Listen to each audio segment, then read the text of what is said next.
Bismillahirrahmanirrahim. Assalamualaikum warahmatullahi wabarakatuh. Sahabatku pengusaha di seluruh Indonesia, Alhamdulillah malam hari ini kita bisa bertemu lagi dalam kesempatan kuliah Zoom online dengan tema Winning the Crisis. Ya, bagaimana kita bisa menjadi pemenang dari krisis ini. Ya, saya ucapkan selamat datang bagi teman-teman yang sudah online, baik itu di YouTube, Facebook, Instagram, dan juga di Zoom yang hari ini. Alhamdulillah kita bisa silaturahim ya. Puji syukur kepada Allah karena telah memberikan kita kesehatan, kekuatan, sehingga kita semua dan keluarga kita masih dilindungi dalam kondisi yang saat ini kita tahu bersama wabah di mana-mana ya, dan banyak sekali berita yang kita lihat dan itu cukup mencemaskan, dan alhamdulillah kita masih dilindungi oleh Allah ya. Salam salam juga semoga selalu tercurah kepada Nabi besar Muhammad SAW. Nah, malam ini kita membahas tema yang menarik, yaitu tentang bagaimana memenangkan krisis dengan membangun satu bisnis model. Kenapa kita membahas tema ini? Seperti kita tahu, saat ini kondisi kita di negara kita adalah bukan hanya negara kita, bahkan dunia sedang terkena wabah yang namanya COVID-19 gitu ya. Nah, dampak dari COVID ini tentu akhirnya cukup signifikan menghantam ekonomi ya. Walaupun COVID ini adalah virus yang konteksnya adalah penyakit ya, tapi akhirnya kebijakan lockdown, kebijakan untuk work from home, kebijakan untuk pembatasan itu berdampak cukup signifikan kepada ekonomi, dan terutama pada ekonomi yang UKM ya, yang banyak juga mungkin kalau saya amati ya, kita ini UKM ini kan dapat penghasilan banyak yang masih harian, tabungan terbatas gitu ya. Sehingga kalau seandainya terlalu lama dengan kondisi seperti ini, pasti kemampuan kita juga akan sangat terbatas. Dan seperti kita tahu dari kondisi krisis-krisis tahun-tahun sebelumnya ya, 98, tahun 2008 gitu ya, terjadi krisis di Indonesia, UKM ini menjadi tulang punggung ya dari ekonomi bangsa kita. Nah, kenapa? Karena UKM ini menyerap lapangan pekerjaan sampai dengan 93%. Anda bayangkan ya, total jumlah UKM di Indonesia itu hampir 60 juta, dan itu menyerap lapangan pekerjaan sampai dengan 93%. Ya, 7%-nya itu yang diserap oleh perusahaan-perusahaan besar ya, korporasi-korporasi besar, dan juga BUMN gitu. Nah, sehingga kalau sampai UKM ini kita krisis dan akhirnya terdampak dan sampai akhirnya bisa bangkrut, maka Anda bayangkan PHK massal itu akan terjadi di mana-mana dan begitu luar biasa. Hari ini klien-klien saya sendiri pun sudah banyak yang mulai mengurangi jumlah karyawan, merumahkan karyawan gitu. Nah, oleh karena itu acara ini kita selenggarakan untuk kita belajar bersama bagaimana kita bisa menghadapi krisis ini dan menjadi pemenangnya ya. Oke, sebelum saya lanjutkan, ada pepatah bilang ya, tak kenal maka tak sayang ya. Mungkin bagi yang pertama kali baru ketemu dengan saya di online atau di Zoom atau di satu forum, perkenalkan, nama saya Coach Ridwan Abadi. Saya seorang scale up business coach. Hari ini saya mengelola 3 perusahaan ya. Ada perusahaan bergerak di bidang pertanian, perkebunan, dan makanan di bawah bendera Mas Corporation. Dan yang kedua, saya punya perusahaan di bidang konsultan manajemen pengembangan SDM dan juga manajemen perusahaan. Ada Synergy Business Solution ya. Dan juga ada Yayasan Pendidikan Usman Foundation ya. Ada Sekolah Tafis dan juga ada Kampus Bos.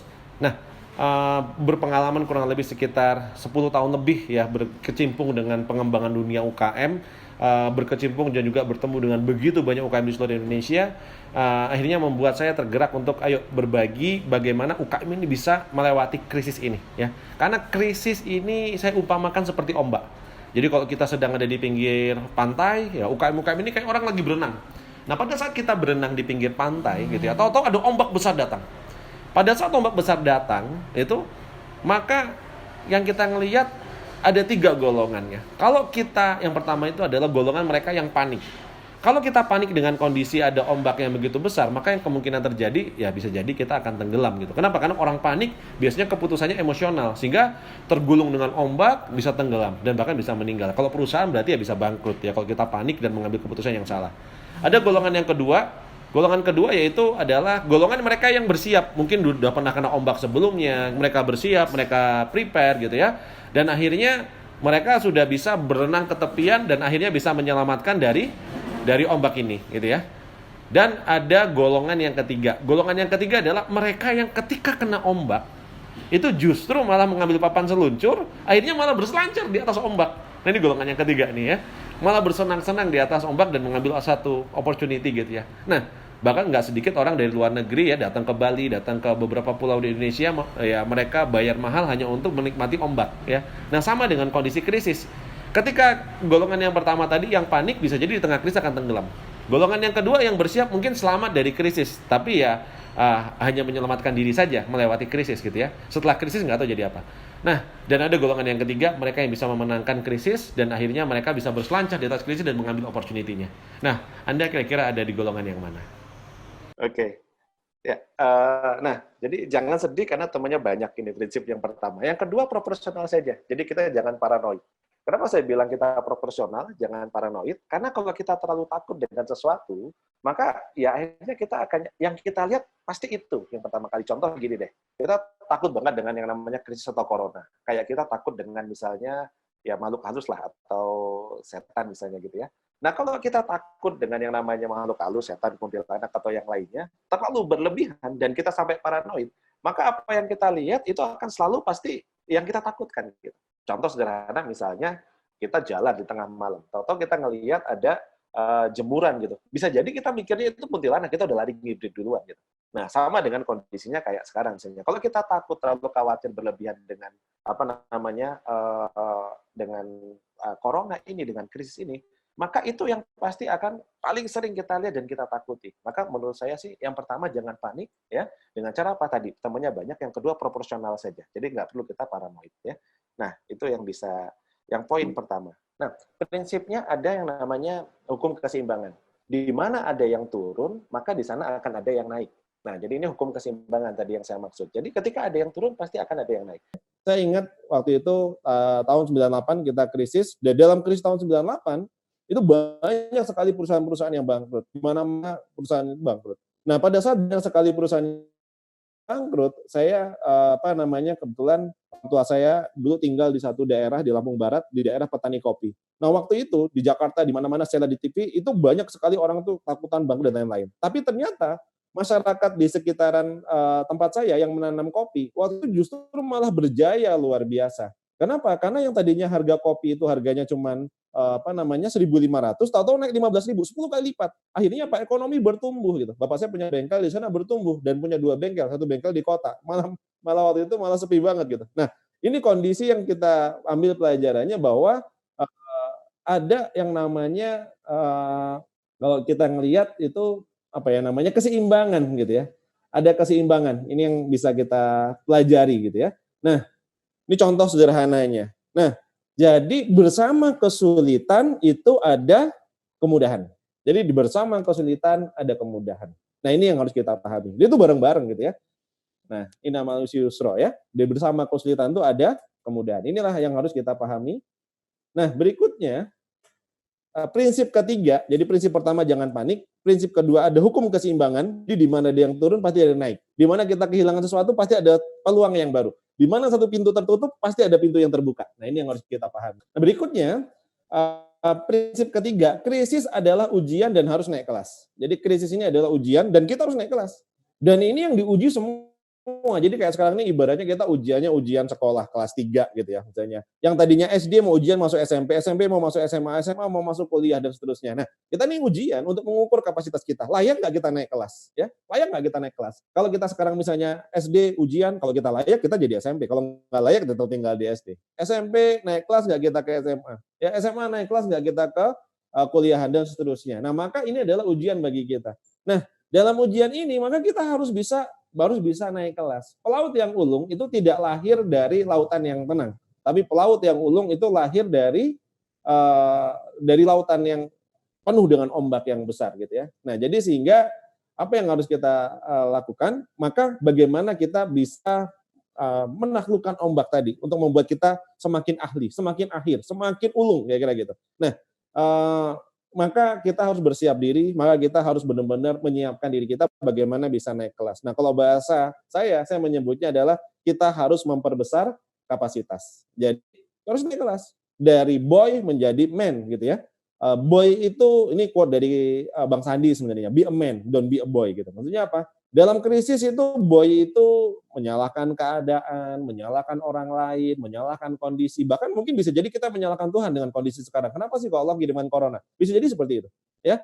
Tapi kita harus jadi man, kita harus jadi orang yang dewasa. Nah, orang yang dewasa, man, itu dia dengan kondisi kayak sekarang, itu dia harus lebih harus lebih responsibility, harus lebih bertanggung jawab gitu ya. Nah, jadi inilah yang harus kita ambil, gitu, inilah yang harus kita lakukan. Jadi kita nggak boleh mengeluh, nggak boleh cengeng, tapi kita harus tough dan kita harus bisa melewati ini semua. Nah, untuk itu, untuk naik kelas, kita harus upgrade capacity, kita harus mengupgrade kemampuan kita, mengupgrade kapasitas kita, ya, upgrade kapasitas. Nah, saya punya sebuah teori sendiri sebenarnya tentang upgrade capacity. Saya tulis dalam sebuah buku, judulnya The Power of Synergy, dan juga saya tulis juga di buku yang kedua saya, Pengusaha Sukses Berkah.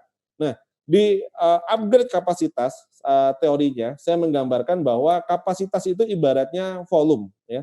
Kapasitas itu ibaratnya adalah volume. Nah, volume itu dalam bahasa fisika, maka cara menghitungnya adalah panjang kali lebar kali tinggi, ya. Maka kita harus lihat ada panjang kali lebar kali tinggi, itu rumus kapasitas. Nah, jadi manusia menurut saya itu punya 3 sumbu. Manusia itu sama Allah dikasih ada mind, body, and soul, atau ada apa saja ya, kalau saya tulis di sini ada raga dan ada pikiran dan juga ada jiwa. Nah, 3 pilar inilah yang akan membuat kita mampu ngelewatin krisis ini. 3 pilar ini akan membuat kita mampu melewati krisis ini. Nah, oke, kita coba akan bedah satu persatu. Apa sih 3 pilar ini? Pilar yang pertama adalah raga, yang kedua pikiran, yang ketiga jiwa. Nah, raga ini adalah tempatnya kita amal atau action. Ya, jadi raga ini tempatnya amal atau action. Nah, sementara pikiran ini adalah tempatnya ilmu atau strategi. Dan yang namanya jiwa itu tempatnya iman atau belief. Ya, jadi ada raga kita harus amal, harus action ngadapin krisis ini. Pikiran itu tempatnya kita ilmu dan strategi, jiwa itu tempatnya belief. Nah, kalau kita nggak percaya bahwa manusia itu dikasih 3 ini, ya, manusia itu kalau nggak ada salah satu di antara 3 ini nggak lengkap jadi manusia. Misalnya contoh ya, manusia itu ibaratnya dikasih raga sempurna, pikiran dan juga jiwa. Raganya sehat nih, raganya fisiknya sehat, pikirannya ada, tapi ternyata jiwanya ya itu ruhnya diambil tuh, maka pasti udah nggak jadi manusia lagi tuh, namanya jadi almarhum sudah kan. Nah, begitu juga ruhnya ada masih nih jiwanya ya, raganya masih ada, tapi pikirannya nggak genep begitu ya. Maka mungkin orang menyebutnya orang nggak setengah kira-kira gitu ya. Dan jiwanya ada, pikirannya ada, tapi raganya misalnya nggak sempurna, juga disebut juga ada kebutuhan khusus atau disabilitas. Nah, maka kalau kita ngelihat ini, maka 3 pilar ini adalah kekuatan kita, kekuatan kita. Jadi raga tempatnya action, pikiran tempatnya kita ilmu dan strategi, dan jiwa itu tempat belief tadi ya. Nah, maka apa yang dilakukan di amal ilmu dan juga iman, ilmu dan juga amal tadi. Ada 3 pilar ini yang harus kita bangun. Nah, sehingga kita butuh action yang kita tata. Nah, tapi sebelum kita action, banyak orang action, tapi ternyata karena dia actionnya tanpa ilmu, nabrak-nabrak. Ya, nabrak-nabrak. Karena apa? Karena action atau amal itu tempatnya kita kerja keras. Nah, sementara pikiran itu tempatnya ilmu, strategi. Orang yang dia hanya pakai action saja dalam krisis kayak gini, hajar tanpa ilmu, babak belur. Ya. Maka kita sebelum action, kita butuh yang namanya ilmu atau strategi. Ya. Nah, maka kita belajar. Tapi ilmu dan strategi tadi, ya kalau kita bilang orang ngotot kalahnya sama orang pintar. Wong ngoyo kalah sama orang pintar. Tapi orang pintar sekalipun masih kalah ternyata dengan orang beruntung. Nah, kenapa? Kalau kita pakai iman, pakai belief, itu malah kita akan menjadi golongan orang-orang beruntung. Nah, maka apa yang harus kita lakukan? Maka kita kuatkan juga keimanan kita. Nah, ini 3 pilar yang harus kita miliki ya dalam menghadapi krisis kayak sekarang. Nah, ini pilarnya namanya kalau tadi action itu leadership, kepemimpinan, ya. Ilmu itu kita butuh entrepreneurship, dan iman itu kita butuh yang namanya spiritual. Nah, maka kita butuh 3 pilar ini, ya. Maka iman dulu sebelum ilmu, ya. Setelah itu baru action. Jadi kita yakin bahwa kita bisa menang dan melewatinya, belajar ilmunya, lalu amalkan, ya. Nah, dengan memperbesar kapasitas ini, disitulah kita nanti bisa melewati krisis ini tadi. Ya. Nah, saya ambilkan contoh, ya ini. Kalau seandainya saya gambarkan tadi 3 pilar ini tadi, ini kalau teman-teman yang lihat di YouTube mungkin bisa ngelihat. Saya gambarkan misalnya 3 pilar ini 0 sampai dengan 10, 0 sampai dengan 10, 0 sampai dengan 10. Maka kapasitas manusia itu bisa sampai dengan berapa? Dikalikan dengan 10 kali 10 kali 10. Nah, kapasitas mamanya kita bisa berapa? 1000 ya. Nah, volume kita kapasitas 10 dikali dengan 10 dikali dengan 10. Maka kita bisa sampai dengan 1000 volumenya. Nah, pertanyaannya ada nggak manusia di dunia ini yang dia kapasitasnya sempurna? Kapasitas sempurna itu dia imannya nggak perlu diragukan lagi, ya. Dia ilmunya nggak perlu diragukan lagi, dan juga amalnya nggak perlu diragukan lagi. Ada nggak kira-kira yang sempurna? Yang sudah 10 kali 10 kali 10. Saya rasa kayaknya belum ada ya. Ya. Nah, kalau kita ngelihat mestinya belum nyampe, misalnya kita 10-10, anggaplah saya pribadi nulis. Misalnya saya, ya spiritual saya baru 2 gitu ya.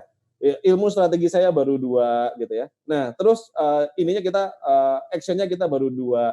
Maka kemungkinan berapa? Paling kalau 2 kali 2 kali 2 baru 8 gitu. Tapi kalau ditanya ada nggak manusia di muka bumi ini yang sempurna? 10 kali 10 kali 10. Menurut saya sih kayaknya hampir nggak ada ya. Hanya ada satu.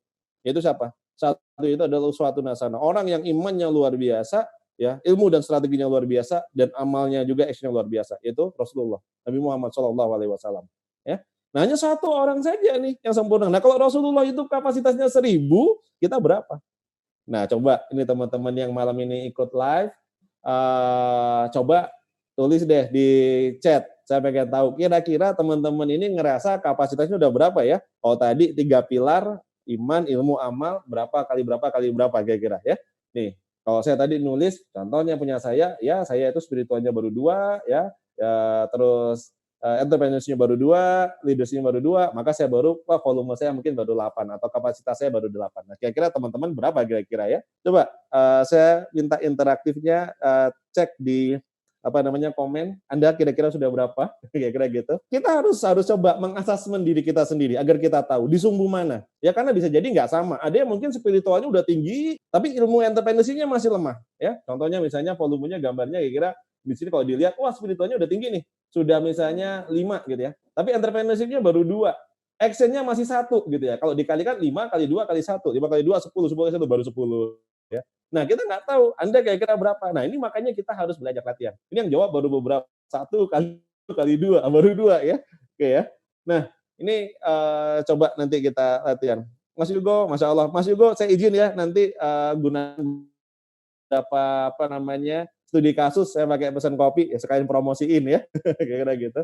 Nah, ini kondisi yang harus kita pelajarin bersama ya. Nah, jadi kalau kita ngelihat ya, saya minta teman-teman kalau cara kira saya berapa ya? Coba saya minta teman-teman coba asesmen dirinya sendiri, maka memperbesar kapasitas itu kuncinya ada 3. 1, meninggikan iman. Kita harus yakin dulu nih sama Allah bahwa kita akan bisa melewati krisis. Yang kedua, memanjang ilmu, dan yang ketiga melebarkan amal. Yang kedua, kita harus perpanjang ilmu. Malam ini kita akan belajar bagaimana kita mau memperpanjang ilmu. Yang ketiga, kita selesai dari sini harus melebarkan amal, harus praktek. Kalau enggak, ya kita juga nggak akan hasilnya nggak akan optimal. Ya. Nah, ini tadi yang kita pelajari. Nah, sehingga ya kita akan belajar bagaimana kita winning di krisis. Ya, kita menyusun strategi untuk kita bisa bangkit dari COVID ini. Jadi kita coba akan susun satu persatu. Yang pertama kita mulai dengan yang pertama, yaitu pilarnya tadi apa? Meninggikan iman. Harus kita yakini adalah untuk kita bisa ngelewatin ini, imunitas kita itu sebelum kita tumbuhkan, yang kita tumbuhkan. Karena iman menimbulkan iman kita perbaiki, maka imun kita akan semakin kuat. Ya. Kenapa? Allah itu maha besar. Allah maha besar. Dan hanya Allah lah yang mampu menyelamatkan kita semua dari kondisi seperti sekarang. Maka perbanyaklah kita memohon kepada Allah agar kita bisa melewati kondisi sekarang ini. Ya. Ini yang pertama yang harus benar-benar kita miliki. Yakin dulu. Yakin bahwa Allah datangkan semua kondisi ini bukan kesia-siaan dan dengan kita, tapi bahwa ini adalah ujian untuk membuat kita naik kelas, ujian untuk membuat kita naik derajatnya, gitu ya. Maka kita yakini, kita imani bahwa ini adalah yang terbaik buat kita. Maka kita harus ridho dulu dengan takdirnya Allah. Nah, kalau kita ridho dengan takdirnya Allah, insya Allah apapun yang kita hadapin itu kita bisa bersyukur. Insya Allah kalau kita ridho dengan takdirnya Allah yang kita hadapi sekarang, maka semua yang kita lihat pasti indah, pasti ada hikmahnya. Nah, ini yang pertama, yakin dulu. Mereka yang sudah tidak ridho dengan takdir dan kondisi yang kita hadapi sekarang, maka yang ada pasti negatif semua isinya, jelek semua gitu. Coba kalau kita benar-benar kita pertama, ya ridho dengan Allah dan yakin bahwa Allah maha besar, Allah yang maha menyelesaikan ini semua. Allah yang menciptakan corona. Kalau dilihat teori konspirasi kan ada yang bilang, wah corona diciptakan oleh Cina, ada yang bilang corona diciptakan oleh Amerika gitu.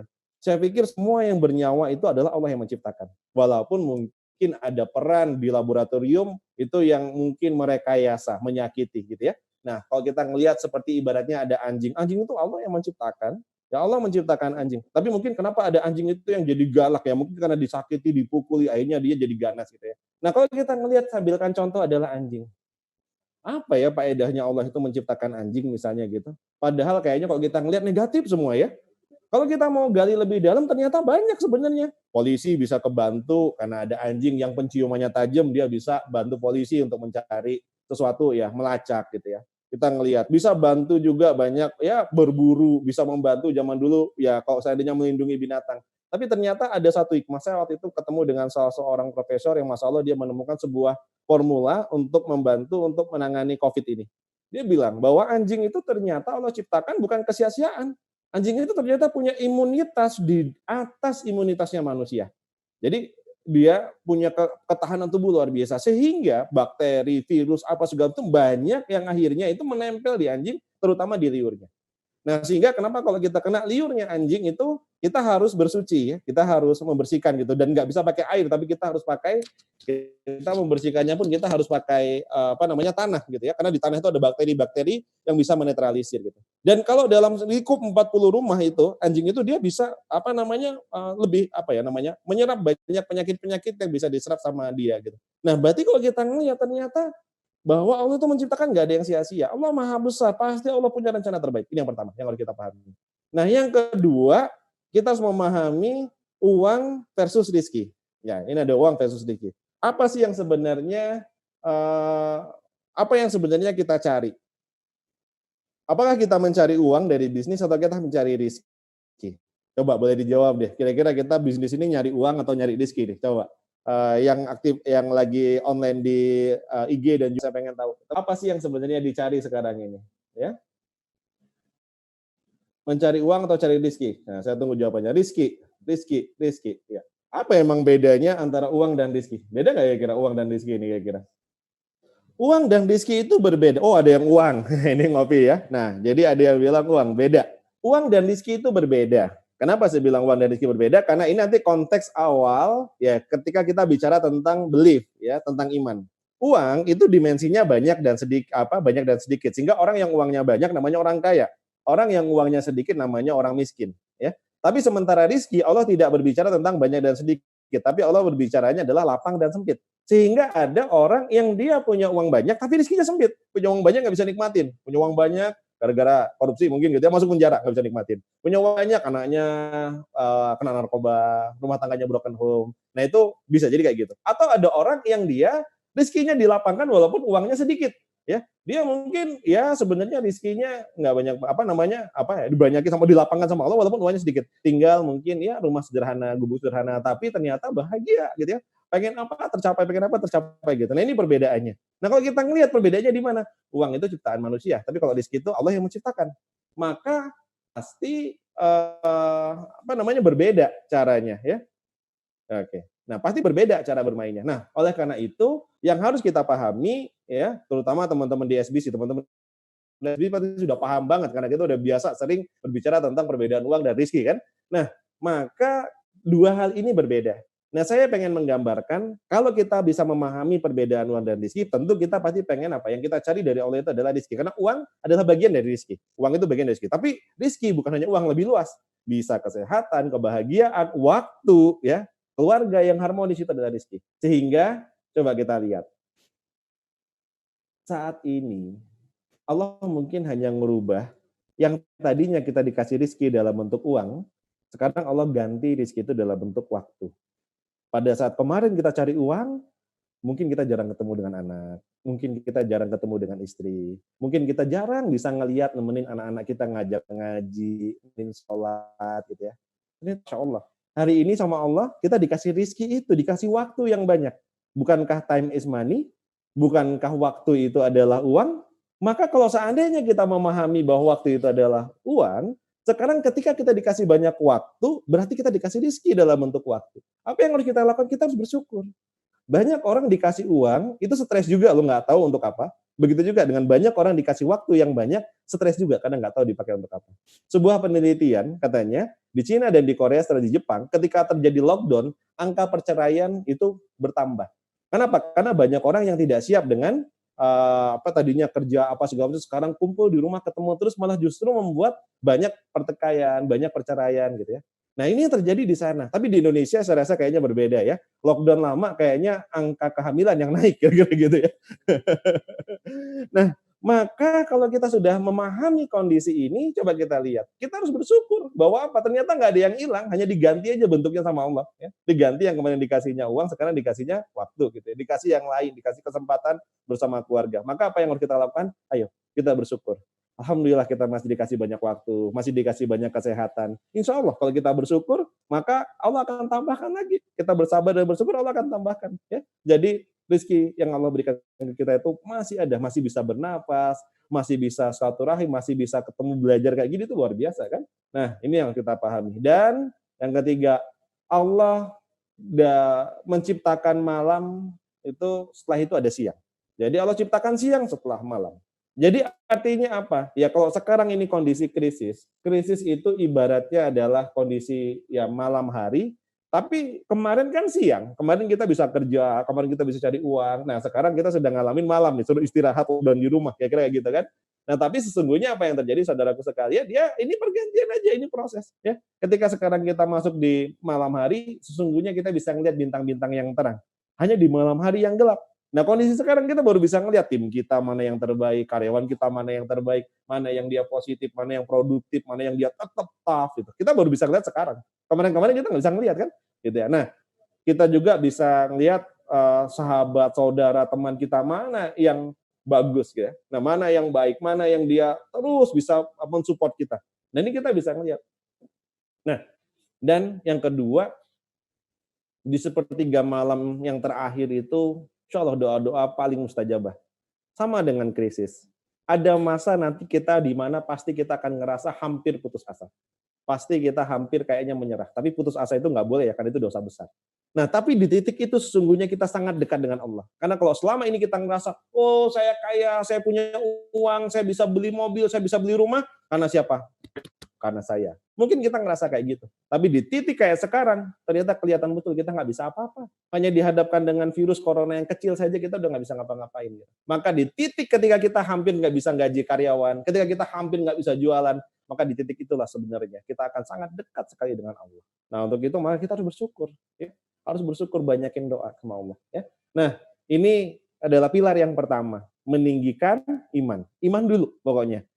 Allah Maha Besar yang Maha menyelesaikan semuanya, tidak ada yang hilang karena hanya berubah dari uang menjadi rizki, dan setelah malam pasti akan ada siang. Maka apa?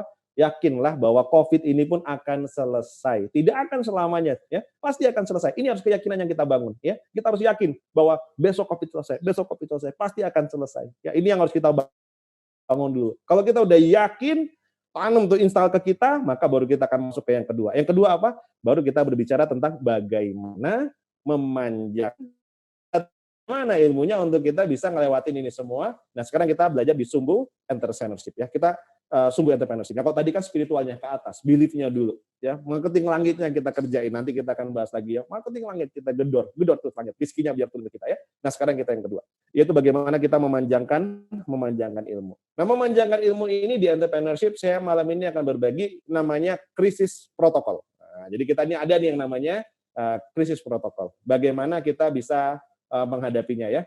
Nah, yang pertama pahami roadmap-nya, yang kedua fondasi bisnis, posisi bisnis kita ada di mana kita harus tahu, yang ketiga pahami fasenya. Jadi ada 3 dalam krisis protokol. Pertama, pahami. Ini adalah kondisi perang, maka kita harus tahu kira-kira petanya seperti apa. Yang kedua, kita harus tahu posisi bisnis kita ada di mana. Dan yang ketiga, pahami fasenya kira-kira seperti apa. Jadi kita harus paham 3 hal tadi ya. Nah, ini yang harus kita pahami. Kita akan coba mulai dari yang pertama dulu. Ya, ini saya membuat sebuah roadmap. Ya, ini versi saya sendiri sih, makanya saya kasih nama CRA model ya. Bagi teman-teman di Instagram kalau pengen ngelihat bisa cek di YouTube ya, kira-kira gitu. Nah, ada CRA model, ini saya membuat.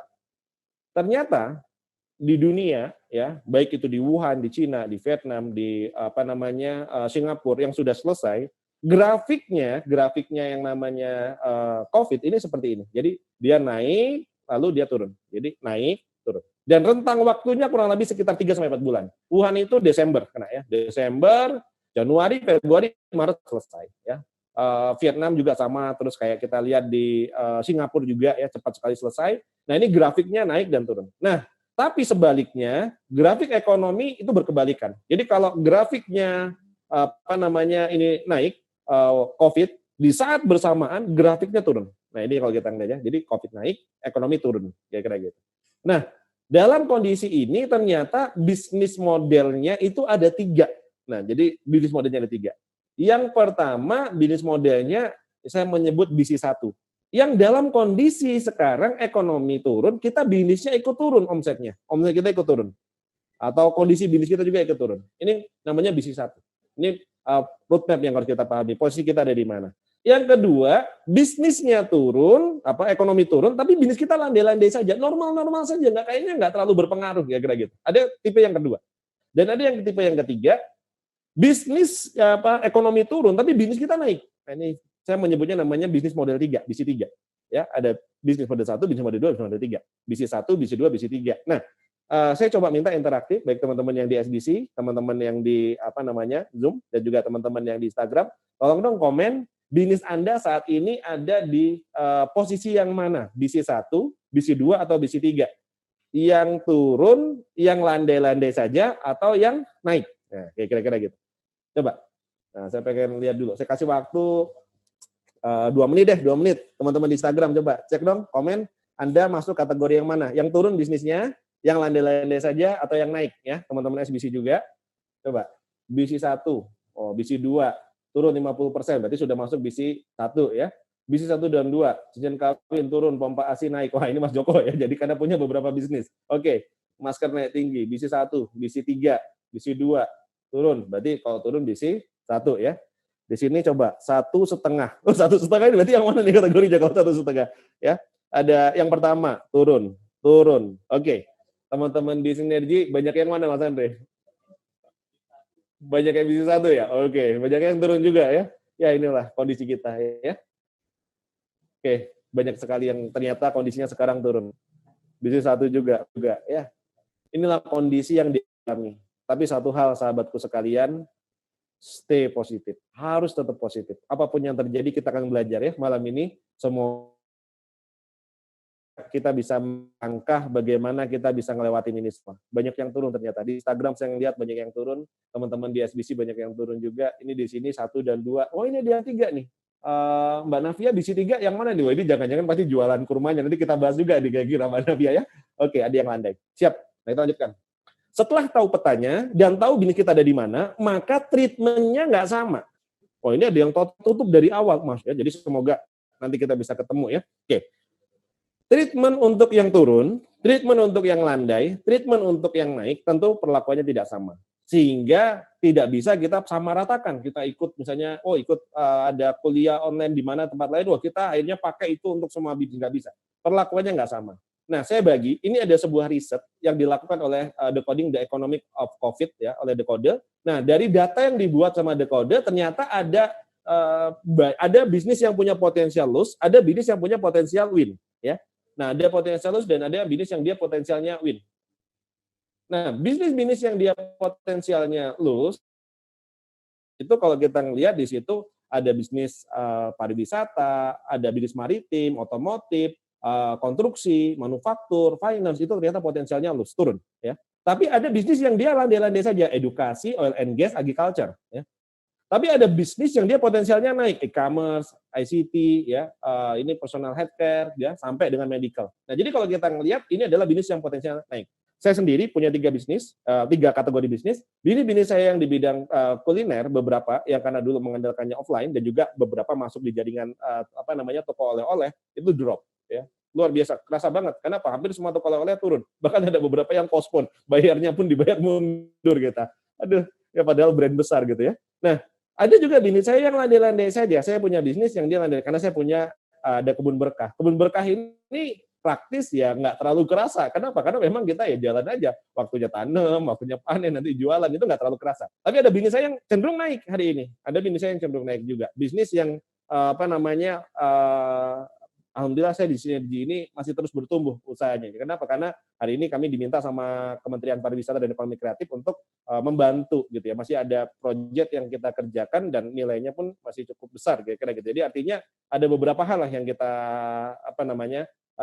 alami di dalam bisnis. Yang mengalami tiga-tiganya. Ada yang turun, ada yang standar-standar aja, ada yang justru naik juga. Nah, sekarang coba kita akan ulas lebih dalam lagi. Apa yang harus kita lakukan? Kalau bisnis kita masuk bisnis 1 atau down, apa yang ini kalau kita ngelihat ya, contohnya apa tadi? Contohnya bisnis-bisnis yang dia kebutuhan sekunder, kebutuhan tersier gitu ya, pariwisata, travel, umroh. Waduh, ini teman saya juga punya usaha travel umroh, udah kerasa banget tutup ya sampai sekarang. Ada bisnis fashion, kriya, hotel, mall, barang mewah, atau usaha yang dibukanya di mall, usaha yang full offline, usaha yang dia menyajikan offline experience, ngejual tempatnya, ngejual apa namanya pengalaman offline-nya, itu drop sekali ya. Ya. Ini kalau kita ngelihat ya. Nah, apa yang harus dilakukan, action kita, kalau kita masuk dalam kategori yang pertama, maka dalam kategori yang pertama, action yang bisa dilakukan adalah efisiensi. Nah, kalau kita nggak bisa efisiensi, maka mau nggak mau kita harus pivot. Pivot itu apa? Berganti. Bisa berganti produk, bisa berganti bisnis bahkan, kira-kira gitu. Jadi pivot itu macam-macam. Ya. Nah, maka apa yang harus kita lakukan? Action-nya adalah efisiensi habis-habisan kalau kita masuk di fase 1 down, karena nggak Anda apa ya namanya kondisi efisiensi itu kayak ngerem gitu. Kalau Anda turun di dalam turunan, ketika Anda di dalam turunan itu mau nggak mau itu apa ya? Bisnis kita tuh kalau kayak kendaraan itu nyelonong aja gitu, turun gitu ya. Kalau nggak Anda rem bahaya itu bisa nyungsep kira-kira kayak gitu ya. Nah, maka namanya efisiensi itu ngerem. Tapi kalau nggak bisa ngerem, maka apa yang harus dilakukan? Maka mau nggak mau ya Anda harus pivot gitu, pindah channel atau ganti bisnis. Nah, ini yang harus kita lakukan ya. Kalau Anda masuk kategori yang pertama, nanti kita akan bahas gimana caranya mere-engineeringnya kalau Anda masuk kategori yang pertama ya.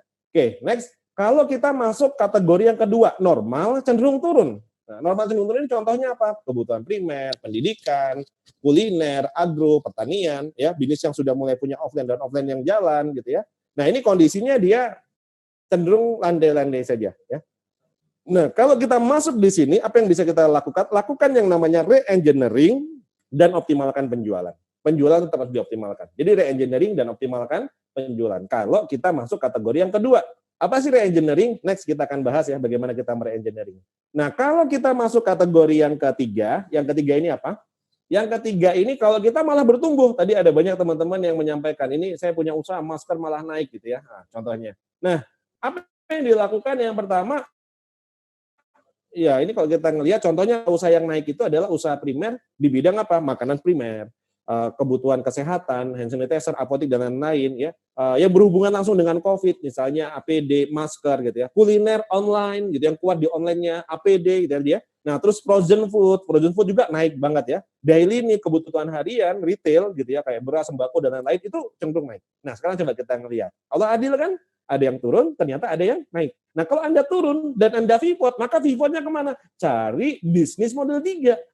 Jadi kalau hari ini Anda bisnisnya drop, ya Anda ngerasa drop banget, maka apa yang Anda lakukan? Anda pivot. Pivotnya kemana? Cari yang dia lagi naik, ombaknya lagi naik nih. Nah, ini yang namanya peselancar. Peselancar tuh gitu caranya. Kalau dia terjun, nah, cari dia ombaknya di mana nih. Nah, ombaknya ternyata kalau kita ngeliat yang naik adalah apa? Kebutuhan-kebutuhan ini tadi ya, kira-kira. Nah, ini analisa saya ya. Nah, maka apa? Maka Anda bisa shifting sementara. Ya, kalau seandainya tadi sudah kondisinya tidak memungkinkan dan harus pivot sementara nggak apa-apa. Ya, untuk mempertahankan agar kita punya cash flow. Ya, nah ini. Kalau Anda masuk dalam bisnis yang ketiga, maka apa yang dilakukan? Scale up. Naikin terus saja. Sampai kira-kira dia masih bisa dioptimalkan, naikin. Scale up dulu. Kira-kira kayak gitu. Ya. Nah, ini yang bisa kita lakukan. Ya, kalau kita masuk dalam kategori yang growing. Ya. Nah, yang kedua, yang ketiga sekarang. Yang ketiga, pahami fase krisis. Ini penting banget bagi teman-teman.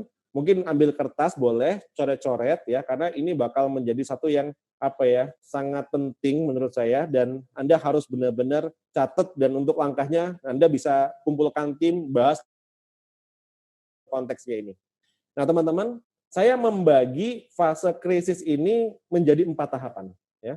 Ada tahap 1 itu Maret, saya menyebut namanya tahapan lockdown ya. Ada tahapan 2 ini April, Mei, Juni, Juli masuk tahapan krisis. Tahap 3 Agustus, September kita masuk tahapan namanya recovery dan ada tahap 4 ini kita tahap namanya Oktober, November ini normalisasi. Apa dasar saya kok saya membuat seperti ini kira-kira gitu ya. Mungkin banyak yang bertanya, dari mana coach? Ya, saya membuat namanya CRA model untuk fase ini. Ya, kita lihat gini. Maret kebijakan lockdown dibuat bahwa kita masuk fase lockdown dan kemungkinan sampai 29 April gitu ya kita harus lockdown dulu. Bahkan diperpanjang sampai 29 Mei katanya waktu itu. Nah, ketika lockdown itu terjadi ada perubahan sebenarnya. Nah, perubahan-perubahan inilah yang saya sebut ada 2 hal. Yang pertama adalah customer behavior. Ada perubahan customer behavior, perilaku konsumen, customer behavior-nya berubah. Ya, ini yang pertama. Ya. Nah, yang kedua perubahannya adalah psychological market. Nah, kita ulas dulu. Customer behavior itu adalah perilaku konsumen. Jadi sebenarnya omset Anda nggak hilang, tapi perilaku konsumennya itu yang berubah.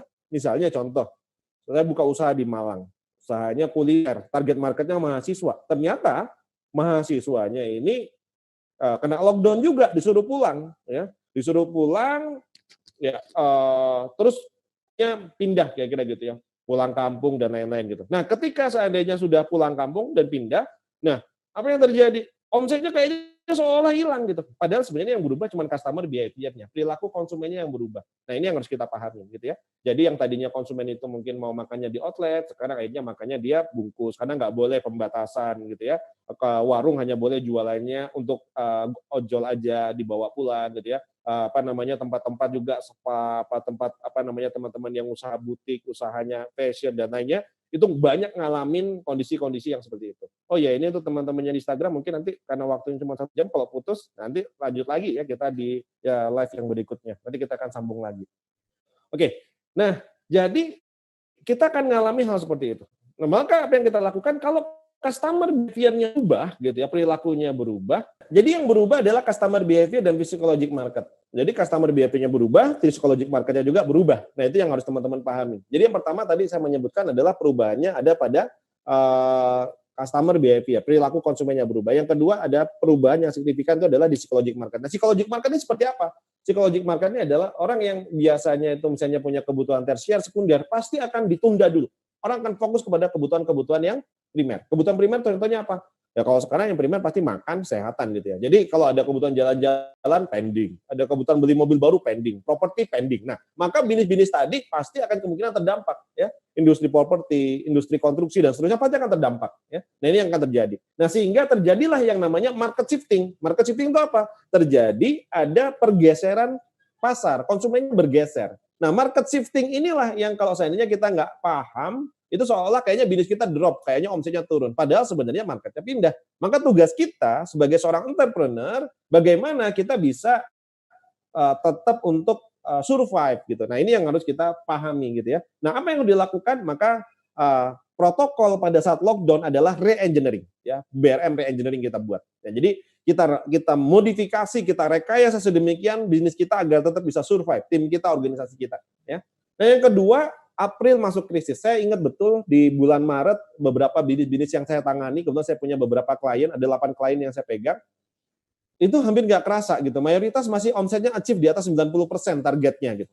Tapi ketika sudah masuk di bulan April, drop minggu pertama langsung turun. Terus luar biasa penurunannya gitu ya. Nah, di fase krisis apa yang terjadi? Yang pertama coba kita ngelihat. Masuk bulan ini April beban gaji rasionya pasti akan naik. Rasio ya, saya bilang rasio itu artinya perbandingan antara beban dan total omset, itu pasti akan naik. THR kita harus pikirkan nanti bulan Mei. Masuk bulan puasa, kemungkinan besar ya orang kan spendingnya juga berubah, omset mungkin turun. HPP kemungkinan besar akan naik, biaya operasional pun naik. Anda kebayang nggak? Ketika biaya naik semua, omsetnya turun. Wah, itu pasti kita bisa dibilang hampir nggak dapat profit ya. Nah, maka kalau dalam kondisi kayak gini, apa yang dilakukan? Maka cash flow management. Nanti kita akan bahas bagaimana cash flow management. Cash flow management ini adalah bagaimana membuat perusahaan kita tetap punya cash. Ada cash flow. Nah, ini kalau Anda lihat ya di pointer saya, ya kalau kita lihat ini kan grafiknya melandai turun ke bawah, lalu dia nanti akan naik. Nah, maka untuk bisa naiknya lagi, untuk bisa naiknya ke atas, kita butuh cash flow. Jadi kalau kita melandai kan butuh naik ke atas nih ya kondisinya dalam krisis. Nah, untuk bisa naik ke atas itu benar-benar kita butuh yang namanya cash flow. Nah, kondisinya nggak semua bisnis bisa naik. Bahkan ada mungkin ketika dia sudah seperti ini, akhirnya dia ya hanya di sini saja. Ya. Atau bahkan ada yang nyungsep turun ke bawah. Nah, ini kondisinya. Nggak semuanya dia bisa turn around, naik ke atas. Nih, naik ke atas. Nah, syaratnya untuk kita bisa balik dan kita naik ke atas lagi, syaratnya apa? Syaratnya harus punya cash flow. Maka kalau nggak punya cash flow, waduh, ngeri banget. Ya. Maka kita harus manajemen cash flow yang baik. Ini yang penting sekali. Ya. Kita harus punya manajemen cash flow yang baik. Nanti kita akan bahas detailnya. Nah, kalau kita sudah naik, maka kita akan masuk fase namanya fase recovery. Nah, di fase recovery ini apa? Masa recovery, ya kita harus punya SDM yang baik dan kita punya logistik. Dua ini ya poinnya. Yang pertama adalah SDM, yang kedua logistik. Kenapa SDM dan logistik ini menjadi begitu penting? Contoh, Kalau Anda melakukan efisiensi luar biasa pada saat krisis, karyawan dipecatin gitu ya, atau work from home dari rumah, mereka nggak masuk lagi gitu. Hati-hati, pada saat nanti bisnis Anda naik, Agustus, Juli, itu perkiraan saya sudah recovery. Kenapa? Kemungkinan PSBB sudah dicabut. Kenapa? Karena sekarang tanggap darurat sampai dengan 29 Juni. Kemungkinan Juli sudah selesai. Berarti mahasiswa sudah balik. Orang-orang kerja sudah masuk lagi, ya. Dan juga misalnya kondisinya karyawan-karyawan sudah bisa masuk, sudah nggak work from home. Nah, kalau kita sudah dalam kondisi seperti itu, maka apa yang terjadi? Maka pasti akan ada permintaan yang naik. Nah, ketika permintaannya naik, ya, pertanyaannya tim kita siap enggak? Kita punya SDM enggak? Ya, logistik kita siap atau tidak? Nah, ini yang harus kita pikirkan. Kalau SDM dan logistik kita nggak siap, maka kita akan susah untuk bisa naik. Pasti akan berat untuk bisa masuk ke fase recovery. Maka recovery butuh SDM dan butuh logistik. Nah, maka kalau sudah, maka terakhir baru masuk fase normalisasi atau sering disebut istilahnya namanya new normal. Nah, new normal. Normalisasi itu perkiraan saya mulai masuk Oktober dan sampai dengan Desember. Nah, maka harus siap-siap. Nah, ini petanya. Maka dengan kondisi seperti sekarang, Anda harus membagi 4 tahapan strategi. Lockdown strategik protokolnya. Protokol lockdown harusnya Maret sudah selesai.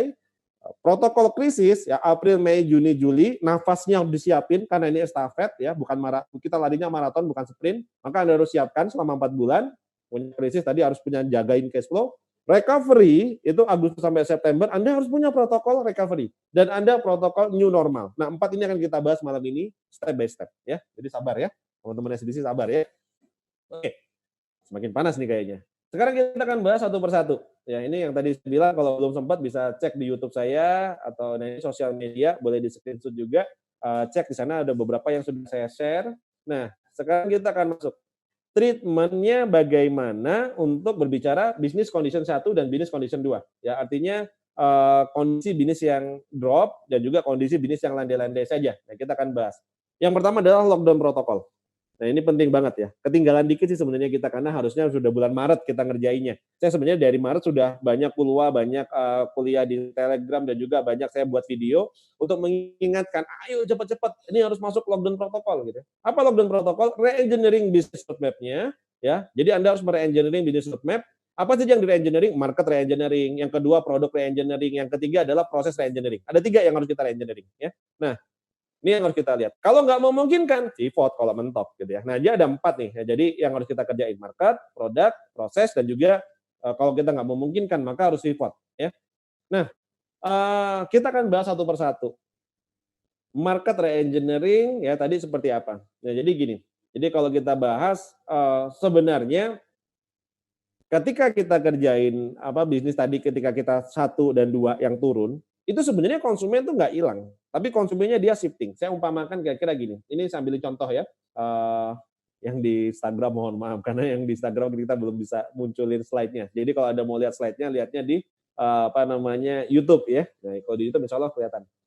Nah, saya gambarkan kira-kira gini, kita misalnya bisnis biasa, mancing lah kita ya. Kalau bisnis itu saya bilang mancing. Kita punya kolam. Nah, kolam kita itu biasanya kita bidik itu ikannya adalah ikan nila misalnya gitu ya. Nila ini target market ya. Bidiknya ikan nila. Nila ini target market. Target marketnya nila ini berarti mahasiswi ya kira gitu ya. Nah, misalnya kita target market kita selama ini adalah mahasiswa atau mahasiswi ya kira gitu. Nah, ternyata kolam kita ini kemasukan minyak lah kira-kira gitu ya, terkontaminasi. Akhirnya sebagian ikan nila ini mati, sebagiannya akhirnya pindah kolam. Nah, dia masuk ke kolam yang lain gitu ya. Nah, ini ada kolam lain, sebagian dia pindah nih ke sini nih ikan nilanya. Kira-kira gitu. Ini si nila tadi. Nah, maka pilihannya apa yang bisa kita lakukan? Maka opsi pertama, ketika kita menjalani bisnis kayak sekarang, loh konsumen saya kok kayaknya hilang nih. Kalau nggak ada penjualannya kok menurun, maka cek, bukan hilang. Kemungkinan dia pindah kolam gitu. Jadi kemungkinan besar dia pindah kolam. Nah, maka ketika dia pindah kolam, maka apa yang kita lakukan? Yang pertama, re-engineering market tadi. Maksudnya re-engineering market apa? Kita cek di kolam itu masih ada ikan nggak? Ya, kalau kita sudah punya usaha, di lingkungan usaha kita, di daerah kita, masih ada nggak kira-kira konsumen yang lain? Oh, jangan-jangan nila nggak ada, tapi masih ada namanya ikan yang lain. Apa ikan lain? Misalnya ikan lele. Lele ini siapa? Pok lela. Kira gitu. Jadi empok. Jadi yang tadinya kita membidiknya mahasiswa, sekarang kita ganti target market kita bukan mahasiswa, tapi target kita punya Pompo ini berarti emak-emak kira-kira gitu ya. Nah, jadi kita re-engineering pasarnya. Kalau kita nggak bisa dapetin dari market yang awal, kita masih bisa ngejar market yang lain. Ini namanya re-engineering market.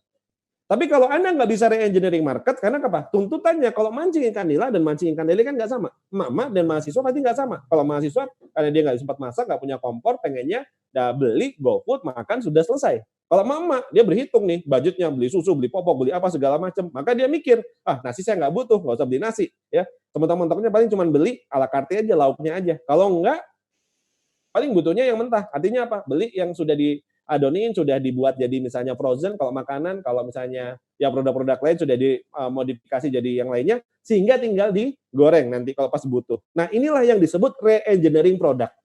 Kalau marketnya berubah, produknya kemungkinan besar harus berubah, kira-kira gitu. Ya. Nah, ini yang harus kita pahami. Kalau kita mau masuk di market yang berbeda. Atau kalau kita nggak bisa meng-engineering market, ya kita tetap pengen kejar si nila tadi, ya kita tetap nih, saya nggak mau saya tetap kejar nila. Maka kita mere-engineering proses. Kenapa? Karena kolamnya udah beda. Misalnya kolamnya dari yang tadinya offline ke online, maka kita harus bermain online-nya dikencengin, promonya dikencengin. Kita ngelihat strateginya. Kalau perlu kita punya delivery khusus. Nah, ini namanya re-engineering proses.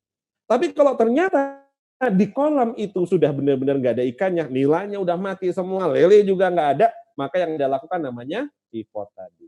Nah, jadi bisa dipahamin ya. Nah, ini strateginya berbeda. Jadi kita harus memahami kondisinya dulu. Apakah saya tadi mere-engineering market, apakah saya mere-engineering produk, mere-engineering proses, atau saya pivot. Nah, ini harus dipahamin dulu sama teman-teman. Ya. Nah, saya ambilkan contoh di sini kira-kira gini. Kalau kita dalam kondisinya tadi gisi 1 turun drop, maka kita harus membuat re-engineering-nya dengan membuat bisnis model baru, ya namanya BM 1.0, how to start your business. Ini kalau pivot. Kalau sudah pivot ya. Tapi kalau seandainya Anda masuk ke tadi cuma re-engineering, masih bisa pakai BRM 4.0. BRM 4.0 itu how to shifting. Ya, jadi bagaimana kita inovasi shifting mere-engineering pakai BRM-nya yang 4.0 ya.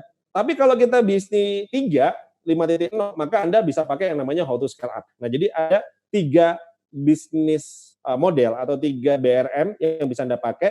Kalau Anda drop, harus pivot, pakainya ini pivot ya.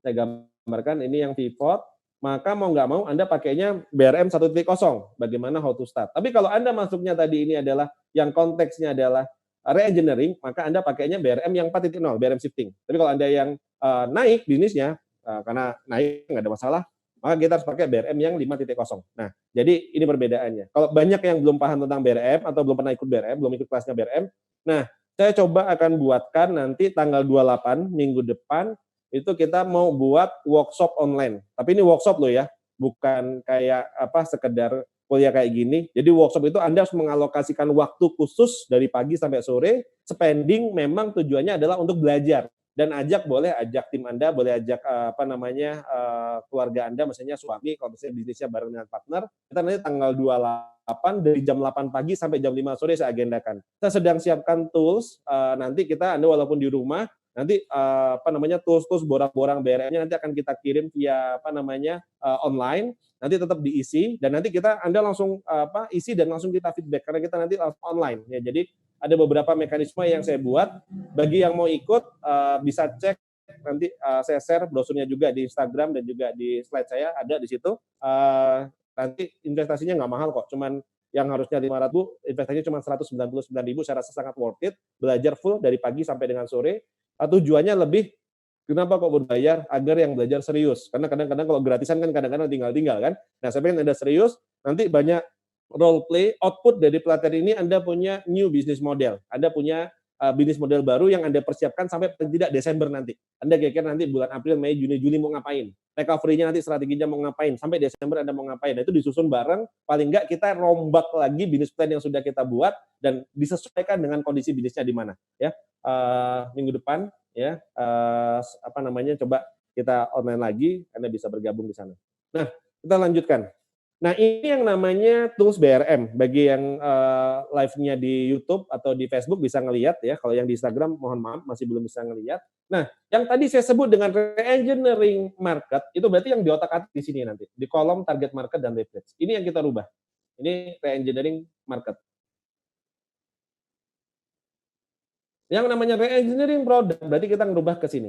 Ini re-engineering product. Yang dirubah adalah nanti di kolom produk. yang namanya re-engineering proses nanti ngerubahnya lebih banyak di channeling dan juga di di sini. Nah, ini namanya re-engineering proses.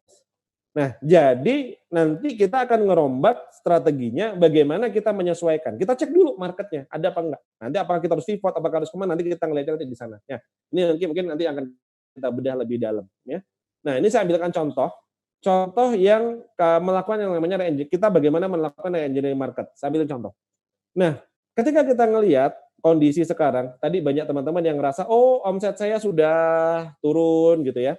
Nah, maka karena omset saya sudah turun, maka coba nanti Anda buat berapa penurunan omset yang terjadi dalam bisnis Anda. Misalnya, tadinya omset Anda rata-rata pelanggannya satu hari itu misalnya 200 orang. Tahu-tahu sekarang turun tinggal sisa 50 orang. Maka Anda lose di situ 150.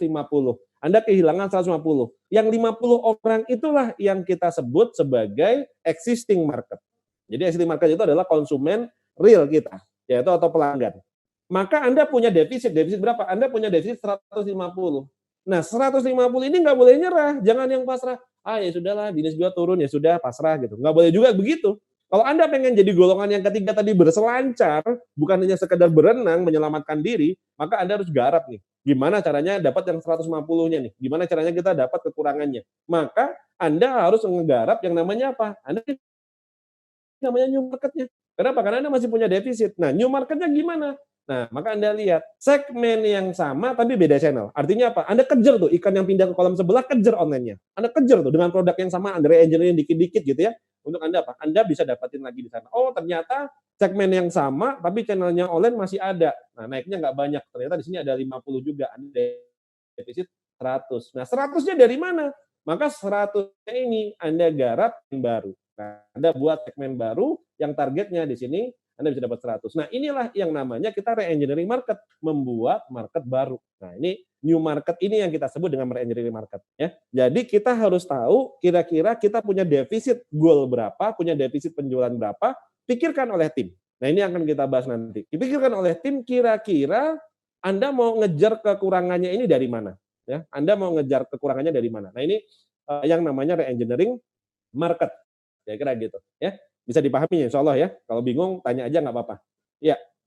Nah, kalau Anda sudah buat, tahu oh ini existing market saya masih ada sekian, omset saya masih tersisa. Oh saya kehilangan sekian, maka saya kejar segmen baru, saya buat konsumen baru. Nah, maka nanti kita lihat ini contoh sederhana kemarin beberapa teman-teman di SBC yang saya pandu untuk membuat re-engineering ya.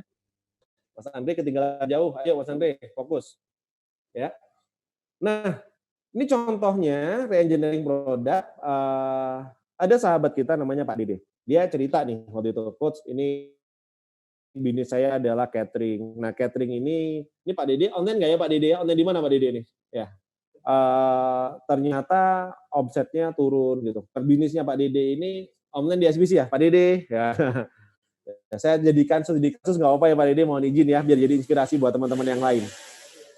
Oke. Pak Dede ini usahanya kalau kita ngelihat dia cerita 2 minggu belakangan ini sudah deal dengan ada ITB, wisuda S2, pilihan menu dan sepakat harganya sudah semuanya gitu ya. Tapi ternyata wedding juga sudah ada, punya rumah makan, tapi ternyata qadarullah semuanya di-cancel dan harus tutup. Artinya apa? Sudah mengalami penurunan bukan lagi hanya 70% tapi sampai 100%. Jadi Pak Dede menyampaikan bahkan omsetnya sudah turun sampai dengan 100%. Pada saat turun sampai dengan 100%, apa yang saya sampaikan waktu itu? Maka kita harus melakukan yang namanya re-engineering. Re-engineering apa yang di-re-engineering? Marketnya kita ganti ya. Ini bukan berarti hilang, orang yang butuh makan masih ada, orang yang butuh catering masih ada, tapi mungkin dia bukan wedding, saya bilang acaranya. Bukan acara gede-gede, karena nggak boleh semua, kena PSBB, ya, physical distancing. Nah, kemungkinan orang-orangnya masih ada, tapi di mana? Di luaran gitu, saya bilang. Maka buat, kira-kira Pak Dede dan rumah makan Lembangnya punya apa yang kuat banget, khas, dan bisa dibuat setengah jadi yang bisa dikirim ke seluruh Indonesia. Akhirnya dia ingat nih, wah saya punya tutuk oncom, nah katanya gitu ya. Nah ini Pak Dede cerita lagi cari cara biar bisa punya pemasukan untuk ngidupin karyawannya. Nah Pak Dede bilang, dia punya tutuk oncom. Nah ini dibuatlah tutuk oncom itu tadi, oncom yang nanti tinggal dicampur sama nasi, sudah bisa dibuat, dikasih panduan, dikasih infografis, dikerjain hanya dalam waktu kurang lebih 3-4 harian lah dari waktu pas kita sharing. Nah ternyata setelah jadi, di-share ke grup, dimasukin, di-upload di sosmed dan lain-lain, ternyata Masya Allah, Apa yang terjadi? Ternyata dari yang dikerjakan Pak Dede cerita, alhamdulillah setelah di-share tutuk oncomnya, nah ini kalau kita ngelihat ternyata alhamdulillah dalam 1 hari sudah bisa tembus di angka 20 kilogram. Lumayan 20 kilogram ya, alhamdulillah ya. Saya senang banget tuh ngelihatnya 20 kilogram, artinya sudah ada perputaran. 1 minggu berikutnya saya tanya, "Pak Dede gimana tutuk oncomnya masih jalan atau enggak?" "Alhamdulillah Coach, sekarang 1 hari bisa habis 50 kilo." Bener ya Pak Dede ya? Alhamdulillah udah naik 50 kilo. Masya Allah. Semoga terus bertumbuh. Padahal tadinya kalau dengar cerita di awal, itu karyawan udah mau dipecat, udah mau ditutup. Apa yang saya bilang? Jangan, saya bilang, tetap jangan matikan engine kita, jangan matikan mesin kita. Karena kalau kita udah sekali mematikan mesin kendaraan bisnis kita, ngidupinnya lagi susah. Ya. Kereta api kalau dia berhenti, diganjel pakai besi segini aja, itu nggak bisa jalan, berat banget ya.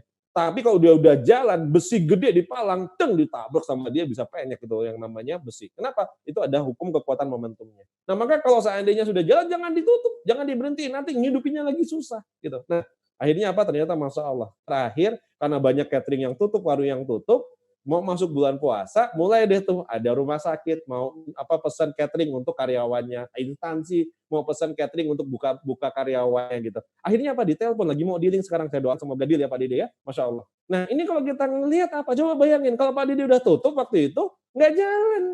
Tapi karena re-engineering produknya dijalanin, akhirnya masih bisa jalan, Masya Allah, hari ini bisa bertumbuh lagi. Nah ini yang namanya konsep re-engineering produk. Ternyata bukan hanya Pak Dede ya. Nah ini juga masih ada teman-teman yang lain ya. Ada Mbak Ratna dan Mas Akbar di Samarinda. Sama persis dengan Pak Dede, usaha juga tutup 100%, terhenti. Karyawan belum mau dirumahkan, mengingat sulitnya mencari karyawan yang sudah paham dan bisnis kita. Jadi kita hanya bertahan menikmati waktu dengan anak-anak, berdoa semoga semua ini lekas berlalu. Nah itu kalau seandainya nggak memahami petanya 4 bulan, kita mampu nggak punya nafas sampai 4 bulan, 5 bulan ke depan. Ya. Nah kalau kita nggak mampu, waduh ngeri banget kita kondisinya gimana. Tapi alhamdulillah nih sama Mbak Ratna, sama Mas Akbar, waktu itu kita sharing juga bagaimana mere-engineering. Akhirnya apa? Tadinya catering juga usahanya. Nah ini kebetulan aja ya, ini yang kita bahas kok banyak kuliner. Tapi sebenarnya bukan hanya kuliner, semua bisa ya. Nah sama Mas Akbar, akhirnya dia buat nih ya, buat usahanya dimodifikasi, ya dia buat menu yang bisa dimakan harian, difoto, diupload di sosial media, dioptimalkan. Bahkan kalau kita ngelihat semua dadakan dan alhamdulillah luar biasa. Hasilnya fotonya pun pakai HP, hanya pakai HP. Nah, apa yang dia lakukan? Mere-engineering, kalau tadi Pak Dede produk, kalau yang mere-engineering proses. Prosesnya dirubah, makanan harian, dan dioptimasi pakai online. Diiklankan pakai online. Iklan, di online kan, walaupun iklannya juga banyak yang gratisan, dampaknya apa? Masya Allah nih. Ini mana yang kau dustakan? Ini dapat omset juga, dapat order. Dan dia cerita, Masya Allah luar biasa nih. Kan? Coba bayangin, kalau tadinya ditutup, selesai sudah ya. Nah, inilah yang bisa kita lakukan. Ya, artinya apa? Mere-engineering produk. Nah, ini contoh yang dilakukan sama salah satu klien saya, Nolongso, ya, membuat ada sambelnya. Nah, ini kalau mau jadi resellernya boleh ya. Jadi Nolongso membuka open reseller juga. Kalau mau jadi reseller bisa jualan apa? Jualan ayam sudah ungkepnya, bebek ungkep, ada sambel gitu ya. Ini re-engineering yang dilakukan sama Nolongso. Nah, ini re-engineering yang dilakukan sama Pak Parman di Surabaya ya. Dari tadinya jualan kaos, sekarang juga re-engineering buat jualan masker. Nah, ini contoh-contoh yang bisa dilakukan ya. Nah, contoh yang bisa dilakukan dalam konteksnya re-engineering produk atau pivot. Nah, ini tadi yang Mbak Nafi. Mbak Nafi izin saya pakai ya ceritanya. Tadi yang Mbak Nafi bilang katanya naik ya. Masalah Mbak Nafi masih ada nggak di sini Mbak Nafi? Nah, pivot, Mbak Nafi tadinya jualan salad. Oh, saya suka banget tuh salad buahnya, enak banget ya. Nah, dari salad buah yang dimiliki sama Mbak Nafi ini tadi, ternyata apa? Permintaannya menurun. Akhirnya apa? Pivot, ganti produk. Ganti apa? Jualan kurma. Alhamdulillah, qadarallahnya kurmanya naik banget sekarang. Tadi malah kalau Mbak Nafi cerita, katanya apa? Masuk BC 3, omsetnya yang naik gitu. Nah, inilah yang bisa kita lakukan. Maka Anda harus tahu, Anda masuk kategori yang mana? Masuk kategori yang mere-engineering produk, mere-engineering market, mere-engineering proses, atau bahkan pivot. Nah, ini Anda tentukan ya. Treatment yang bisa dilakukan. Tentu beda-beda ya. Nah, ini contohnya. Ya, nanti lebih dalam teknisnya kita bahas nanti pada saat workshop online re-engineering business roadmap ya. Nanti kita akan buat. Saya sekarang sudah membuat ada tools, ada nanti tinggal ngisi lewat online, jadi pakai HP bisa. Tapi saya sarankan pakai laptop. Nanti Anda isi, nanti sudah langsung jadi business plan ya. Nanti itu kita buat dan nanti kita akan bisa pantau langsung karena langsung terkoneksi dengan kita juga ya. Bisa dicatat di situ. Nah sekarang yang kedua itu tadi namanya ini sudah jam segini ya ternyata luar biasa belum selesai materi kita. Ya, ini tadi baru berbicara tentang lockdown protokol. Sekarang kita masuk kedua, itu krisis protokol. Teman-teman masih menyimak ya? Oke. Mas Andri nanti habis ini siap-siap lihat dua ya, biar tahu apa yang saya tulis ya. Saya tulis juga. Nah, kita masuk dalam krisis protokol. Krisis protokol ini apa yang dilakukan? Yang pertama adalah cash flow management. Ya, Anda harus punya cash flow management yang bagus. Ya. Kenapa saya bilang cash flow management? Karena kita baru bisa bangkit kalau kita punya cash flow. Yang kedua, harus menciptakan cash, create cash. Ya, ini. Yang ketiga, Anda harus punya namanya asset management. Asset management Anda harus bagus. Yang ketiga, yang keempat, Anda harus punya stok dan inventory management yang baik. Nah, ini ada 4 ya, ada cash flow management, create cash, asset management, dan stock inventory. Ini yang dikawal dulu. Kenapa? Anda untuk bisa bangkit, tadi kan Anda butuh nanjak lagi tuh. Butuh bensin ibaratnya kalau kendaraan kita. Nah, bensinnya itu apa? Bensinnya adalah cash. Jadi kalau kita nggak punya cash, kita nggak akan bisa nanjak tuh. Dalam kondisi kita mau bangkit lagi. Jadi nyungsep dalam krisis. Nah, kalau Anda mau masuk ke recovery, maka harus diciptakan cash. Ada asset management. Anda harus cek. Jangan-jangan nanti di neraca Anda, penjualan Anda dapat profit, tapi profitnya jadi apa? Jadi piutang. Jangan-jangan nanti ternyata jadi stok. Akhirnya Anda kekurangan cash. Kenapa? Benar profit, tapi kenapa? Karena Anda menikmati euforianya, wah permintaan lagi tinggi, uangnya Anda jadikan inventory. Akhirnya Anda nggak punya cash, nggak punya bensin. Nah, itu bahaya juga. Ya, Anda harus paham juga. Ya. Nah, yang berikutnya, Anda cek aset Anda kira-kira produktif atau enggak. Kalau enggak produktif asetnya, udah deh, jual aja, jadikan cash agar kita bisa survive. Ya. Berikutnya apa? Ada stok dan inventory management yang tadi barusan saya sampaikan. AR management ini adalah piutang, ya. Dan juga bagaimana Anda membangun yang namanya turnaround strategy. Turnaround strategy ini adalah strategi bagaimana kita bisa mengembalikan keadaan. Artinya dengan kondisi krisis ini. Dan di saat inilah kita menanam benih new normal. Apa benih new normal? Benih new normal tadi adalah re-engineering yang kita lakukan pada saat tahapan yang sebelumnya tadi, tahapan kita mere-engineering bisnis model. Nah, itu namanya benih new normal yang kita persiapkan. Ya. Nah, sekarang coba kita bahas bagaimana cash flow management agar Anda punya cash. Sekali lagi yang di Instagram saya mohon maaf, nanti Anda kalau mau ngelihat coret-coretan saya, lihatnya di Facebook atau ngelihatnya di YouTube ya. Nah, ini saya gambarkan di slide saya, teman-teman SBC nanti bisa ngelihat di tampilan juga.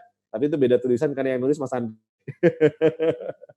Ya, nah maka yang namanya krisis protokol itu adalah bagaimana kita menciptakan yang namanya cash. Oke. Nah, kita bisa menciptakan cash kalau seandainya perusahaan kita itu bisa mendapatkan profit. Oke. Nah, kita bisa mendapatkan profit itu kalau perusahaan kita punya sales. Ini ilmunya. Nah, perusahaan kita bisa punya sales kalau perusahaan kita punya aset. Oke, kuncinya. Coba dipahami bareng-bareng ya. Cash diciptakan dari profit diciptakan dari sales diciptakan dari aset. Jadi produk, SDM dan lain-lain itu menurut saya itu adalah aset. Makanya saya alirannya bukan HRD, tapi saya alirannya adalah Human Capital Management HCM gitu ya. Kenapa? Karena aset bagi saya SDM pun bisa jadi aset ya. Nah, kita ngelihat, maka yang pertama kali kita ngelihat di internal perusahaan kita untuk bisa menghasilkan cash, cek dulu kita punya aset apa tidak. Yang kedua, apakah aset tadi menjadi sales. Nah, kemampuan aset menjadi sales, ini saya menyebutnya namanya produktivitas aset. Itu banget. Jadi artinya apa? Dalam kondisi kayak sekarang, Anda bisa benar-benar diukur. Jangan hanya karena aduh kasihan dengan karyawan. Padahal dia nggak produktif gitu ya. Itu berbahaya buat perusahaan. Sama aja ada orang ya di dalam kapal yang dia bocorin kapal, tenggelam semua. Bisa jadi orang yang ada di kapal kita hanya belain orang-orang tidak produktif gitu ya. Maka kita harus benar-benar lihat. Aset harus produktif. Nah, kemampuan sales menjadi profit di sini dikurangi dulu dengan COGS atau HPP. COGS atau HPP ini. Jadi misalnya saya jualan nih produk A, harga jualnya juta, HPP-nya 80%. Itu namanya COGS-nya 80%. Itu efektivitasnya cuma 20% menghasilkan profit. Tapi produk harga misalnya 1.000, HPP-nya dia cuma 20.000, marginnya yang 80.000, maka produktivitasnya dia, efektivitas menghasilkan asetnya kurang lebih sekitar asumsinya sekitar 80%. Nah, disinilah kita harus benar-benar jeli. Bagaimana kita bermain dalam kondisi sekarang itu mengukur. Banyak teman-teman yang jebol itu kenapa? Karena nggak bisa menggawangi HPP. Akhirnya apa? Sales-nya ada, HPP-nya ketinggian, dia nggak kontrol, ya. Akhirnya jebol juga, ya. Maka benar-benar harus ada yang ngawal HPP. Tim Anda harus ada yang ngawal HPP. Pantengin. Asetnya harus diproduktifkan, benar-benar produktivitasnya diukur. Yang kedua adalah sales-nya itu harus efektif sekali, COGS-nya dikawal. dan biayanya harus diefisiensi mati-matian. Nah, untuk itu maka apa? Maka Anda harus membuat yang namanya norm, ya. Bahasa kita di BRM kita menyebutnya namanya rasio. Nah, Anda harus punya rasio. Rasionya apa saja? HPP Anda buat berapa persen? Anda kawal tuh, ya. Anda turunkan lagi gaji itu berapa persen, ya. Nah, terus hitung lagi OPEX Anda kira-kira berapa persen? Biaya marketing itu berapa persen? Net atau margin kita berapa persen? Nah, ini harus ada yang ngawal. Harus ada yang ngawal. Jadi siapa yang ngawal HPP, siapa ngawal gaji, siapa ngawal OPEX. Bahkan kalau sudah ketahuan misalnya HPP, misalnya contoh ya di industri umum lah mayoritas misalnya, oh HPP-nya berapa persen, HPP-nya 60%. Maka nggak boleh geser sedikit evaluasi, itu berbahaya ya.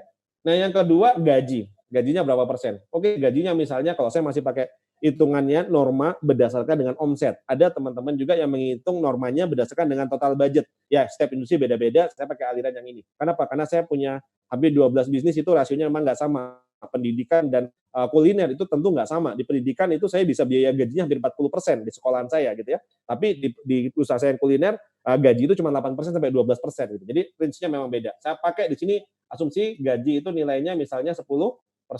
OPEX misalnya tambah sewa tambah yang lainnya 10% gitu ya. Biaya marketing misalnya dan biaya-biaya lainnya 5%. Total berarti saya masih punya dapat margin kurang lebih sekitar ini berapa ini?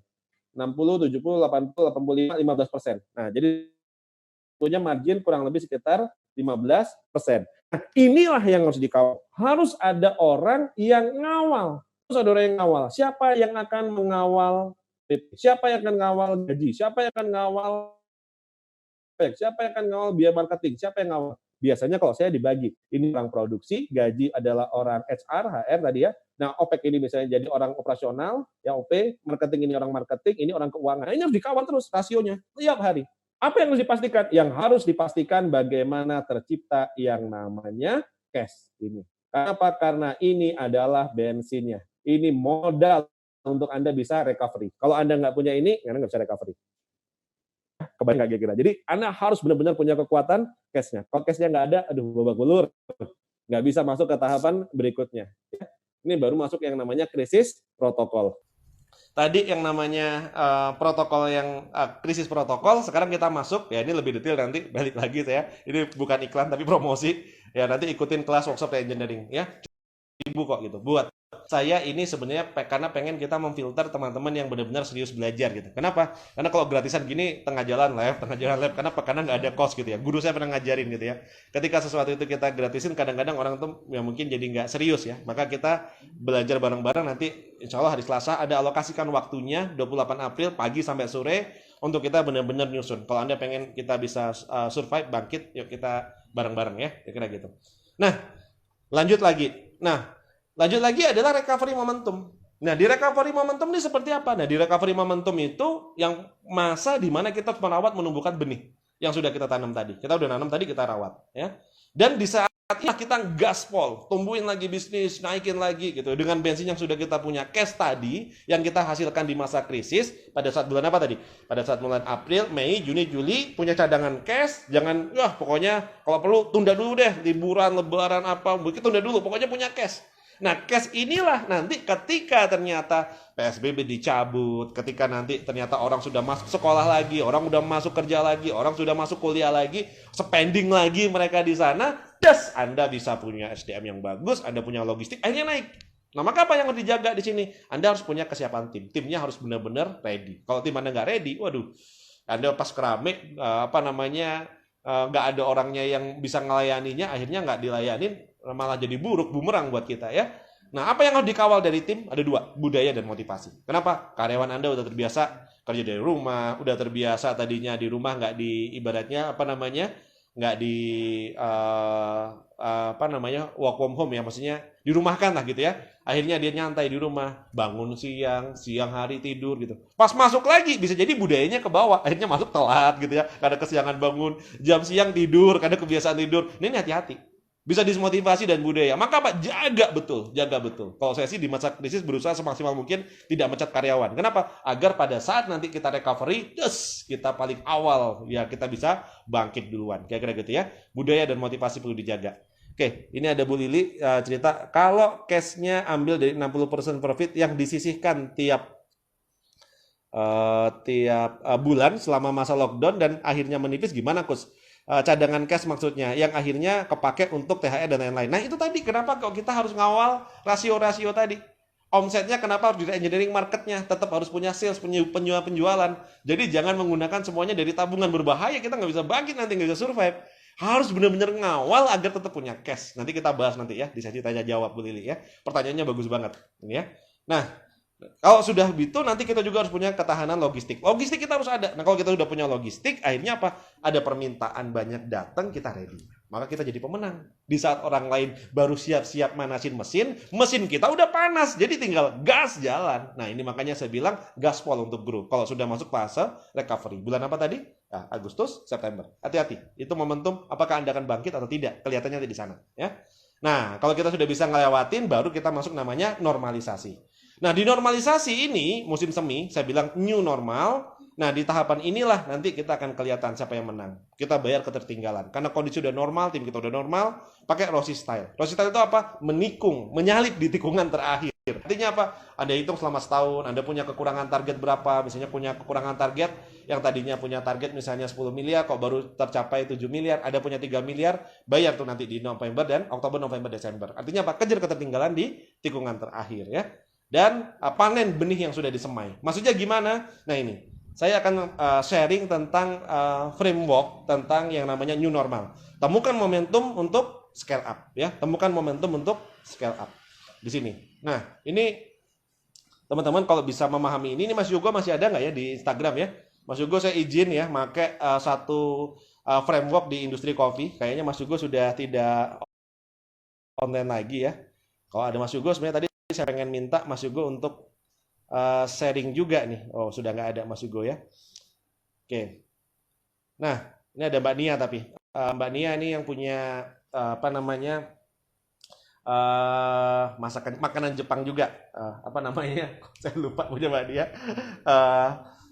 Ya, jadi kita akan cerita ya. Mbak Nia ini salah satu pionir juga bisnis kuliner waktu itu bareng-bareng Saboten ya. Ada beberapa outlet juga. Nah ini kita coba sharing, nanti kalau saya salah tolong diralat ya. Ada yang namanya new normal. New normal, tapi yang saya sharingkan di sini adalah frameworknya dalam industri kopi contohnya. Nanti Anda sesuaikan dengan bisnis Anda sendiri ya. Nah, ini kalau Anda bisa memahami ini, Masya Allah luar biasa, Anda bisa menjadi the winner ya.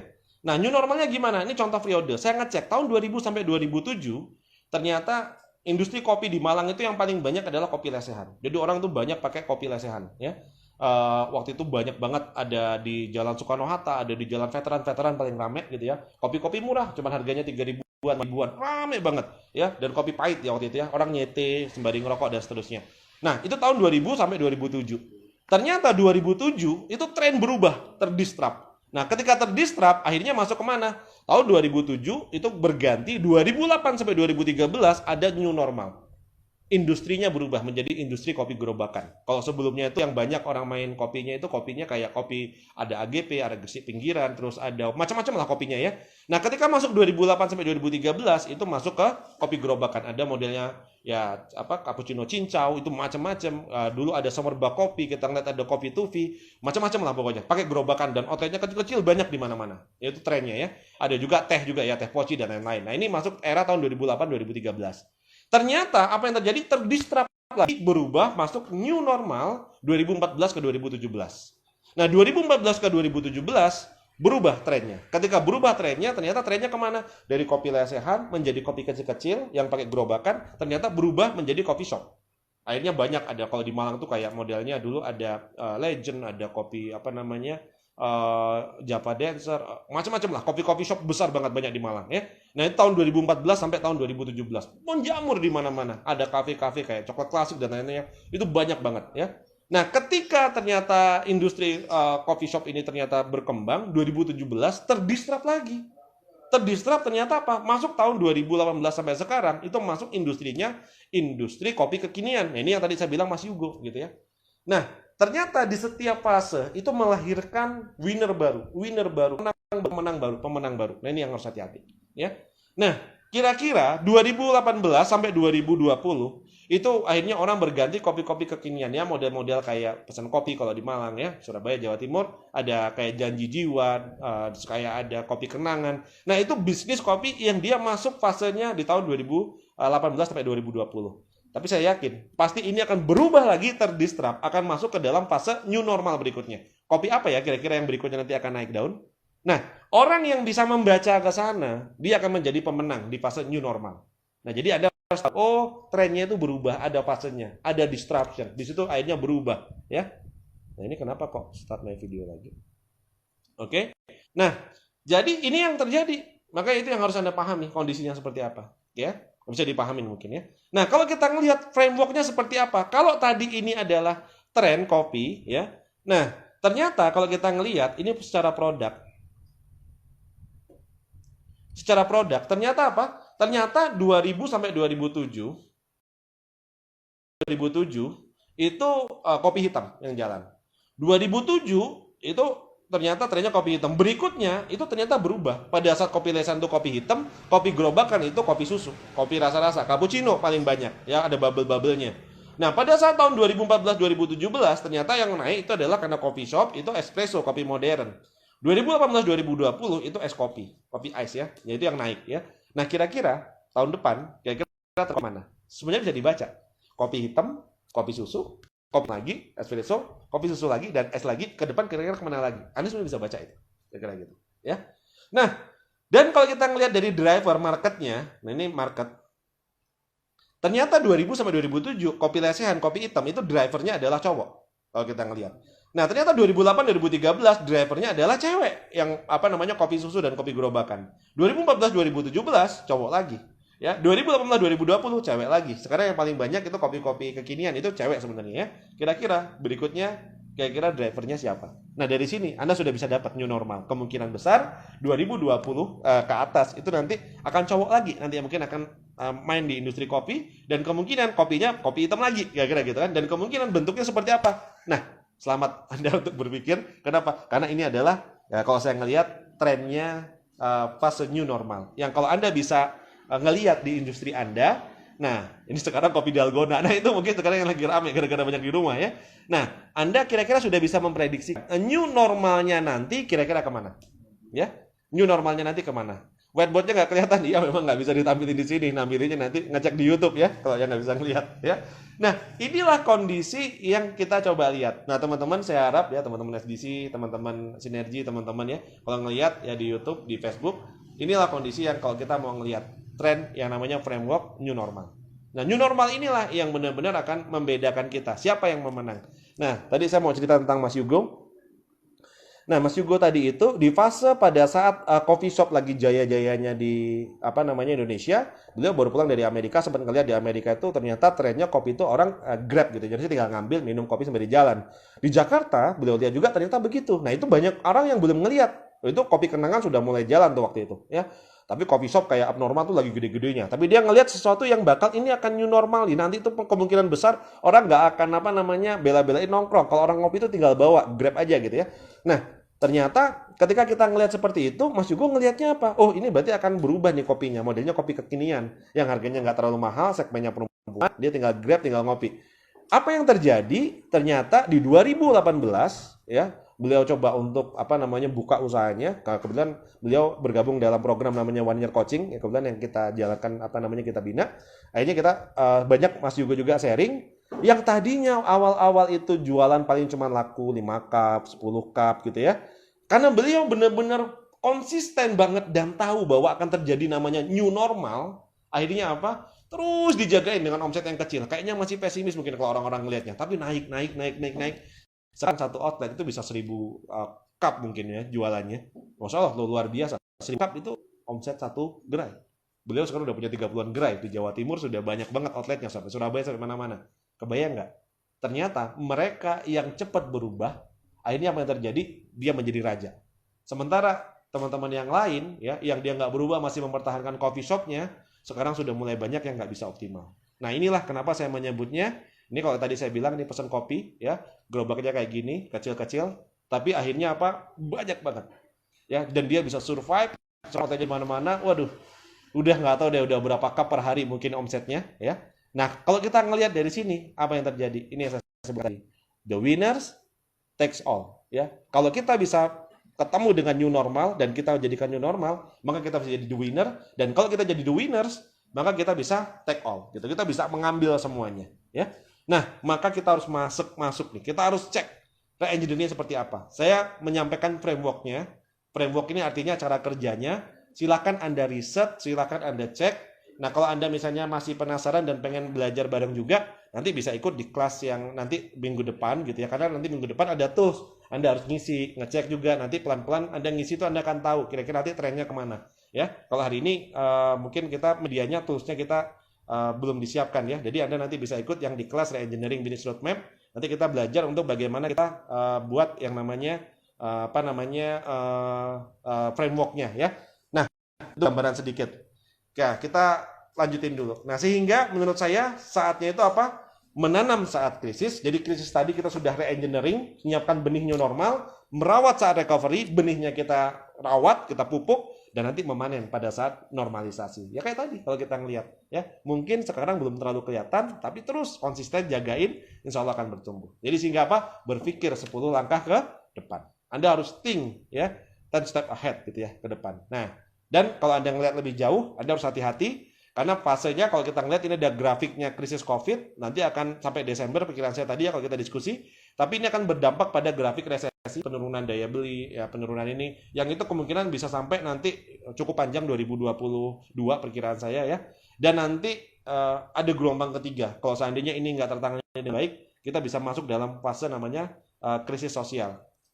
Ya, krisis sosial ini ya kalau seandainya kita lihat 98 ya, dari yang tadinya mungkin ada dolar yang naik, kerusuhan di mana-mana, Pak Harto suruh turun, akhirnya dampaknya ke ekonomi, akhirnya sampai dampaknya penjarahan dan seterusnya. Ini kalau kita ngelihat. Maka apa yang dilakukan? Jadilah peselancar yang hebat. Kalau ombak itu datang, maka kita siapkan papan seluncur untuk kita bisa berselancar di atasnya. Ya. Nah, ini yang bisa kita coba bangun. Bagaimana kita nanti bisa survive dan kita jadi winning. Kita menang, jadi winner. Kita jadi winner dalam krisis ini. Ya, kita susun lagi bisnis semuanya. Kita tata dan kita menangkan krisis ini. Nah, ini yang bisa kita lakukan ya. Itu dua. Jadi yang pertama apa tadi? Tinggikan iman. Yang kedua, panjangkan ilmu. Nah, sekarang kita masuk fase yang terakhir ya sesi kita, yaitu apa? Melebarkan amal. Nah, yang terakhir ini kuncinya. Kenapa saya bilang kuncinya? Kalau belief kita yakin kita sudah bisa bangkit ya. Yang kedua, tadi ilmu sudah kita lengkapin, Anda bisa belajar sekarang, baca buku, dan juga nanti Anda bisa ikut kelas minggu depan, pekan depan. Nah, maka kunci terakhir adalah pada action. Tanpa action, ya nothing happen, ya. Maka kita harus action. Apa yang dilakukan? Ada paradox action, ya, extreme execution, ya, perbanyak berbuat kebaikan, dan juga sedekah brutal. Nah, ya, inilah 4 action yang harus kita lakukan. Kita mulai yang pertama, paradox action. Apa yang namanya paradox action? Paradox action itu adalah kalau orang yang ke kanan, kita ke kiri, namanya paradok. Ya, jadi kalau orang nutup bisnisnya, kita justru gas. Ya, jadi kita harus belajar bagaimana kita punya cara berpikir yang paradok. Paradok itu tidak harus selalu sama dengan yang lainnya. Nah, sehingga apa? Menurut saya, kalau Anda pengen menanam benih new normal, Anda harus punya pola pikir paradok juga, ngelihat. Ya, jangan ikut-ikutan terus, jangan ikutin sama orang lain. Kita harus cari opportunity, peluang yang berbeda. Ya, nah Anda harus lihat. Jadi gimana celah yang bisa Anda ambil? Anda harus mulai paradoks ya. Nah, yang kedua extreme execution. Dalam kondisi krisis seperti ini saya teringat pada tahun 1953, 1453, 22 April ya, bertepatan dengan hari ini. Makanya kita pilih hari ini 22 April. Kenapa? 22 April 1453 itu adalah masa perang waktu itu Turki Utsmani dengan Konstantinopel ya. Muhammad Al-Fatih ya. Pada tanggal 22 April 1453 ya, waktu itu ada seorang sultan ya yang sudah turunan ke-8. Wah, Mas Yugo baru gabung, Mas Yugo udah kita bahas tadi. Ya, tadi kita ngebahas tentang winner takes all Mas Yugo ya. Nanti minta masukannya juga. Nah, extreme execution seperti apa? Muhammad Al-Fatih ketika itu beliau itu memegang sebuah hadis bahwa ada pasukan yang terbaik yang akan mengalahkan yang namanya Konstantinopel. Nah, dari kakek buyutnya 8 turunan berturut-turut itu nggak bisa tuh mengalahkan yang namanya Konstantinopel karena benteng yang luar biasa dan juga di situ dilindungi ada selat Bosporus itu dirantai ya. Kalau Anda lihat selat Bosporus itu dirantai kayak gini, ini rantainya nih. Jadi sehingga kapal yang lewat tenggelam, kapal lewat tenggelam, kapal lewat tenggelam. Nah, akhirnya frustasi ya. Akhirnya waktu itu sempat frustasi, hampir menyerah, krisis, kondisinya sudah 50 hari peperangan, nggak bisa menang-menang juga. Akhirnya apa yang terjadi? Yang begitu luar biasa yang terjadi, yang dilakukan oleh seorang pemimpin leader yang begitu hebat, yang namanya Muhammad Al-Fatih, Sultan Muhammad Al-Fatih. Apa yang dia lakukan? Di satu titik ketika dia sudah hampir juga frustasi, menyerah dalam kondisi krisis, apa yang dilakukan? Dilakukan adalah ekstrim eksekusi. Kalau kapal-kapal itu nggak bisa menyeberangi laut, kenapa? Karena lautnya sudah dirantai. Setiap lewat tenggelam, maka kapal-kapal tadi dinaikkan melalui bukit ya. Nah, ini kalau tadi Anda lihat ya, ini kapal-kapal ini naik lewat atas bukit ini ya, lewat gunung-gunung ini tadi. Dinaikkan dalam satu malam harus nyebrang. Itu apa enggak ekstrim banget. Kalau lautnya dirantai, naikkan kapalnya lewat gunung. Padahal kapal itu nggak didesain untuk naik gunung. Tapi luar biasanya pasukannya Muhammad Al-Fatih. Ya, kalau kita ngelihat pada saat lautannya tadi itu dirantai, apa yang dilakukan? Ekstrim eksekusi. Apa ekstrim eksekusinya? Ekstrim eksekusinya adalah naikkan kapalnya lewat gunung. Ini kita lihat, coba lihat. Kapal-kapalnya dinaikkan lewat gunung-gunung. 60 kapal bisa nyebrang dan akhirnya pasukan dibawa di sana dan akhirnya bisa menembus melewati dari laut tadi dan akhirnya bisa memenangkan pertempuran. Nah, kalau kita lihat, apakah kita punya mental seperti Muhammad Al-Fatih? Ekstrim eksekusi. Ya, kondisinya kita harus ekstrim eksekusi, nggak bisa. Kondisi kayak sekarang kita nggak bisa santai, maka harus apa? Ekstrim eksekusi. Nah, inilah yang harus kita lakukan. Kita masuk di sesi terakhir kita. Ya, ini soal tanya jawab tadi. Sesi terakhir saya mau cerita dengan sebuah kisah. Ini saya mau cerita dengan sebuah kisah ya. Ada sebuah kisah pada saat krisis tsunami waktu itu ya. Ada tsunami terjadi di Aceh, dan pada saat tsunami waktu itu terjadi di Aceh, itu ada satu kejadian luar biasa, pesawat-pesawat itu tidak bisa mendarat di sana karena bandara-bandara tuh kena dampak dari tsunami. Ketika pesawat-pesawat itu kena dampak dari tsunami, apa yang terjadi? Ya, ternyata kalau kita ngelihat kondisinya tuh luar biasa. Ya, pesawat tidak bisa landing, bantuan tidak bisa disalurkan, orang-orang dari luar negeri pengen ke Aceh juga nggak bisa. Akhirnya apa? Ada seorang yang dia punya bisnisnya sebenarnya bisnis ikan. Dia eksportir ikan ke luar negeri, dan ketika dia ekspor ke luar negeri, ikannya, nah ternyata ekspornya pakai pesawat kecil-kecil. Jadi pesawat kecil-kecil, ada pesawat yang nggak terlalu besar ekspornya. Jadi beliau kenapa? Karena pengennya ikannya segar sampai luar negeri. Jadi dia ngirim itu ke Jepang, ngirim ke luar negeri itu pakai pesawat. Nah akhirnya beliau karena punya beberapa pesawatnya akhirnya dipakai untuk membantu bantuan sosial ke Aceh, ke tsunami. Nah, akhirnya pesawat beliau banyak dipakai untuk ngasih bantuan orang-orang dari luar negeri yang dia dari Blok Green mau bantuin datang ke sana pakai pesawatnya beliau gitu ya. Nah karena memang bukan pesawat komersil jadi nggak punya nama. Ada yang tahu nggak kira-kira siapa yang punya? Ya yang punya seperti di slide namanya adalah Bu Susi ya, Bu Susi Pujiastuti. Nah beliau ini pemilik pesawat tadi yang akhirnya apa? Karena nggak punya nama pesawatnya orang hanya tahu pesawatnya Bu Susi gitu ya. Nah orang luar negeri itu akhirnya dia menyebutnya dengan nama Susi Air. Itu loh Susi Air gitu ya. Setelah pasca tsunami selesai, banyak orang yang kesana lagi, yang dicari mereka orang nyari mana ya pesawat yang kemarin bantuin kita yang namanya Susi Air itu. Ternyata karena pesawatnya itu memang bukan pesawat komersil ya memang nggak ada. Tapi itu menjadi berkah yang dilakukan akhirnya apa sama Bu Susi akhirnya dijadikanlah akhirnya ide itu menjadi sebuah bisnis. Jadi akhirnya muncullah yang namanya Susi Air. Dan hari ini Susi Air itu membantu menjangkau daerah-daerah yang kecil-kecil ya kayak di daerah timur Indonesia bagian timur itu banyak menggunakan pesawat-pesawat kecil dari Susi Air ini. Dan akhirnya sekarang bahkan pilot-pilotnya pun dari luar negeri. Nah kalau kita ngelihat berarti apa? Ternyata di balik masalah, di balik krisis itu selalu menghasilkan atau melahirkan opportunity dan juga peluang-peluang baru, pemenang-pemenang baru. Siapa yang positif bisa melihat kondisi, bahkan dia bisa berselancar di atas ombak tadi. Nah ini contoh. Sehingga saya menyampaikan dalam kondisi seperti sekarang, it's not a tragedy, it's an opportunity. Jadi kondisi seperti sekarang ini bukan tragedi sebenarnya. Kondisi seperti sekarang ini sebenarnya bukanlah hanya sekedar, kalau kita ngelihat itu jangan lihat sisi negatifnya. Tapi ada opportunity untuk kita menjadi pemenang, untuk menciptakan new normal. Orang yang tadinya bisnis cuma ikan, sekarang bisa punya maskapai penerbangan. Kita nggak pernah tahu akan jadi apa kita nanti. Nah kuncinya apa? Perbesar kapasitas. Kalau kita bisa memperbesar kapasitas, insya Allah kita akan jadi pemenangnya. Ya. Nah, ini yang bisa kita pelajari hari ini. Ayo, mari menanam di saat krisis, merawat di saat recovery, dan memanage new normal. Ya, nah ini yang mungkin bisa saya sharingkan teman-teman sekalian.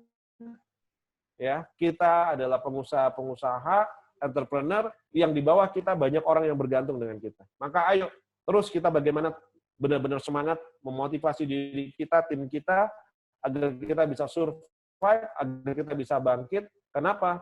Karena masih banyak orang dan bahkan nasib negara kita mayoritas di tangan kita. UKM itu menyerap tenaga kerja sebanyak 93%. UKM itu 93%. Sementara korporasi, perusahaan besar dan BUMN itu hanya menyerap 7%. Anda bisa bayangkan. Karena jumlah UKM di Indonesia itu jumlahnya mencapai kurang lebih sekitar hampir 60 juta. Bayangin, 60 juta perusahaan itu UKM, usaha kecil dan menengah. Sementara usaha-usaha besar itu kecil sekali, jumlahnya sangat sedikit, dan dia hanya menyerap 7%. Tapi sayangnya uang berputar itu adanya di tadi, yang 7% tadi, 90% uang berputar. Kita kebagiannya kecil sekali. Nah, untuk itu apa yang kita lakukan? Belajar dari pengalaman krisis-krisis sebelumnya, yang mampu untuk menjaga stabilitas ekonomi yang ada di Indonesia, yang mampu membangkitkan lagi negara kita ini ekonominya adalah para UKM. Karena UKM yang jumlahnya 60 juta ini tadi, itu memiliki kekuatan luar biasa. Ya, kecil tapi punya daya beli luar biasa. Dan inilah yang harus kita pertahankan, bagaimana kita bisa menjadi garda terdepan ekonomi bangsa kita. Ya, karena kita punya tanggung jawab terhadap 93%, 93% bayangin ya, karyawan yang ada di Indonesia ini. Kalau kita tutup, maka kemungkinan besar pengangguran ada di mana-mana. PHK terjadi di mana-mana. Pasti akan terjadi krisis yang besar. Maka untuk itu, ayo semangat, ayo bangkit, karena kita adalah garda terdepan ekonomi di Indonesia.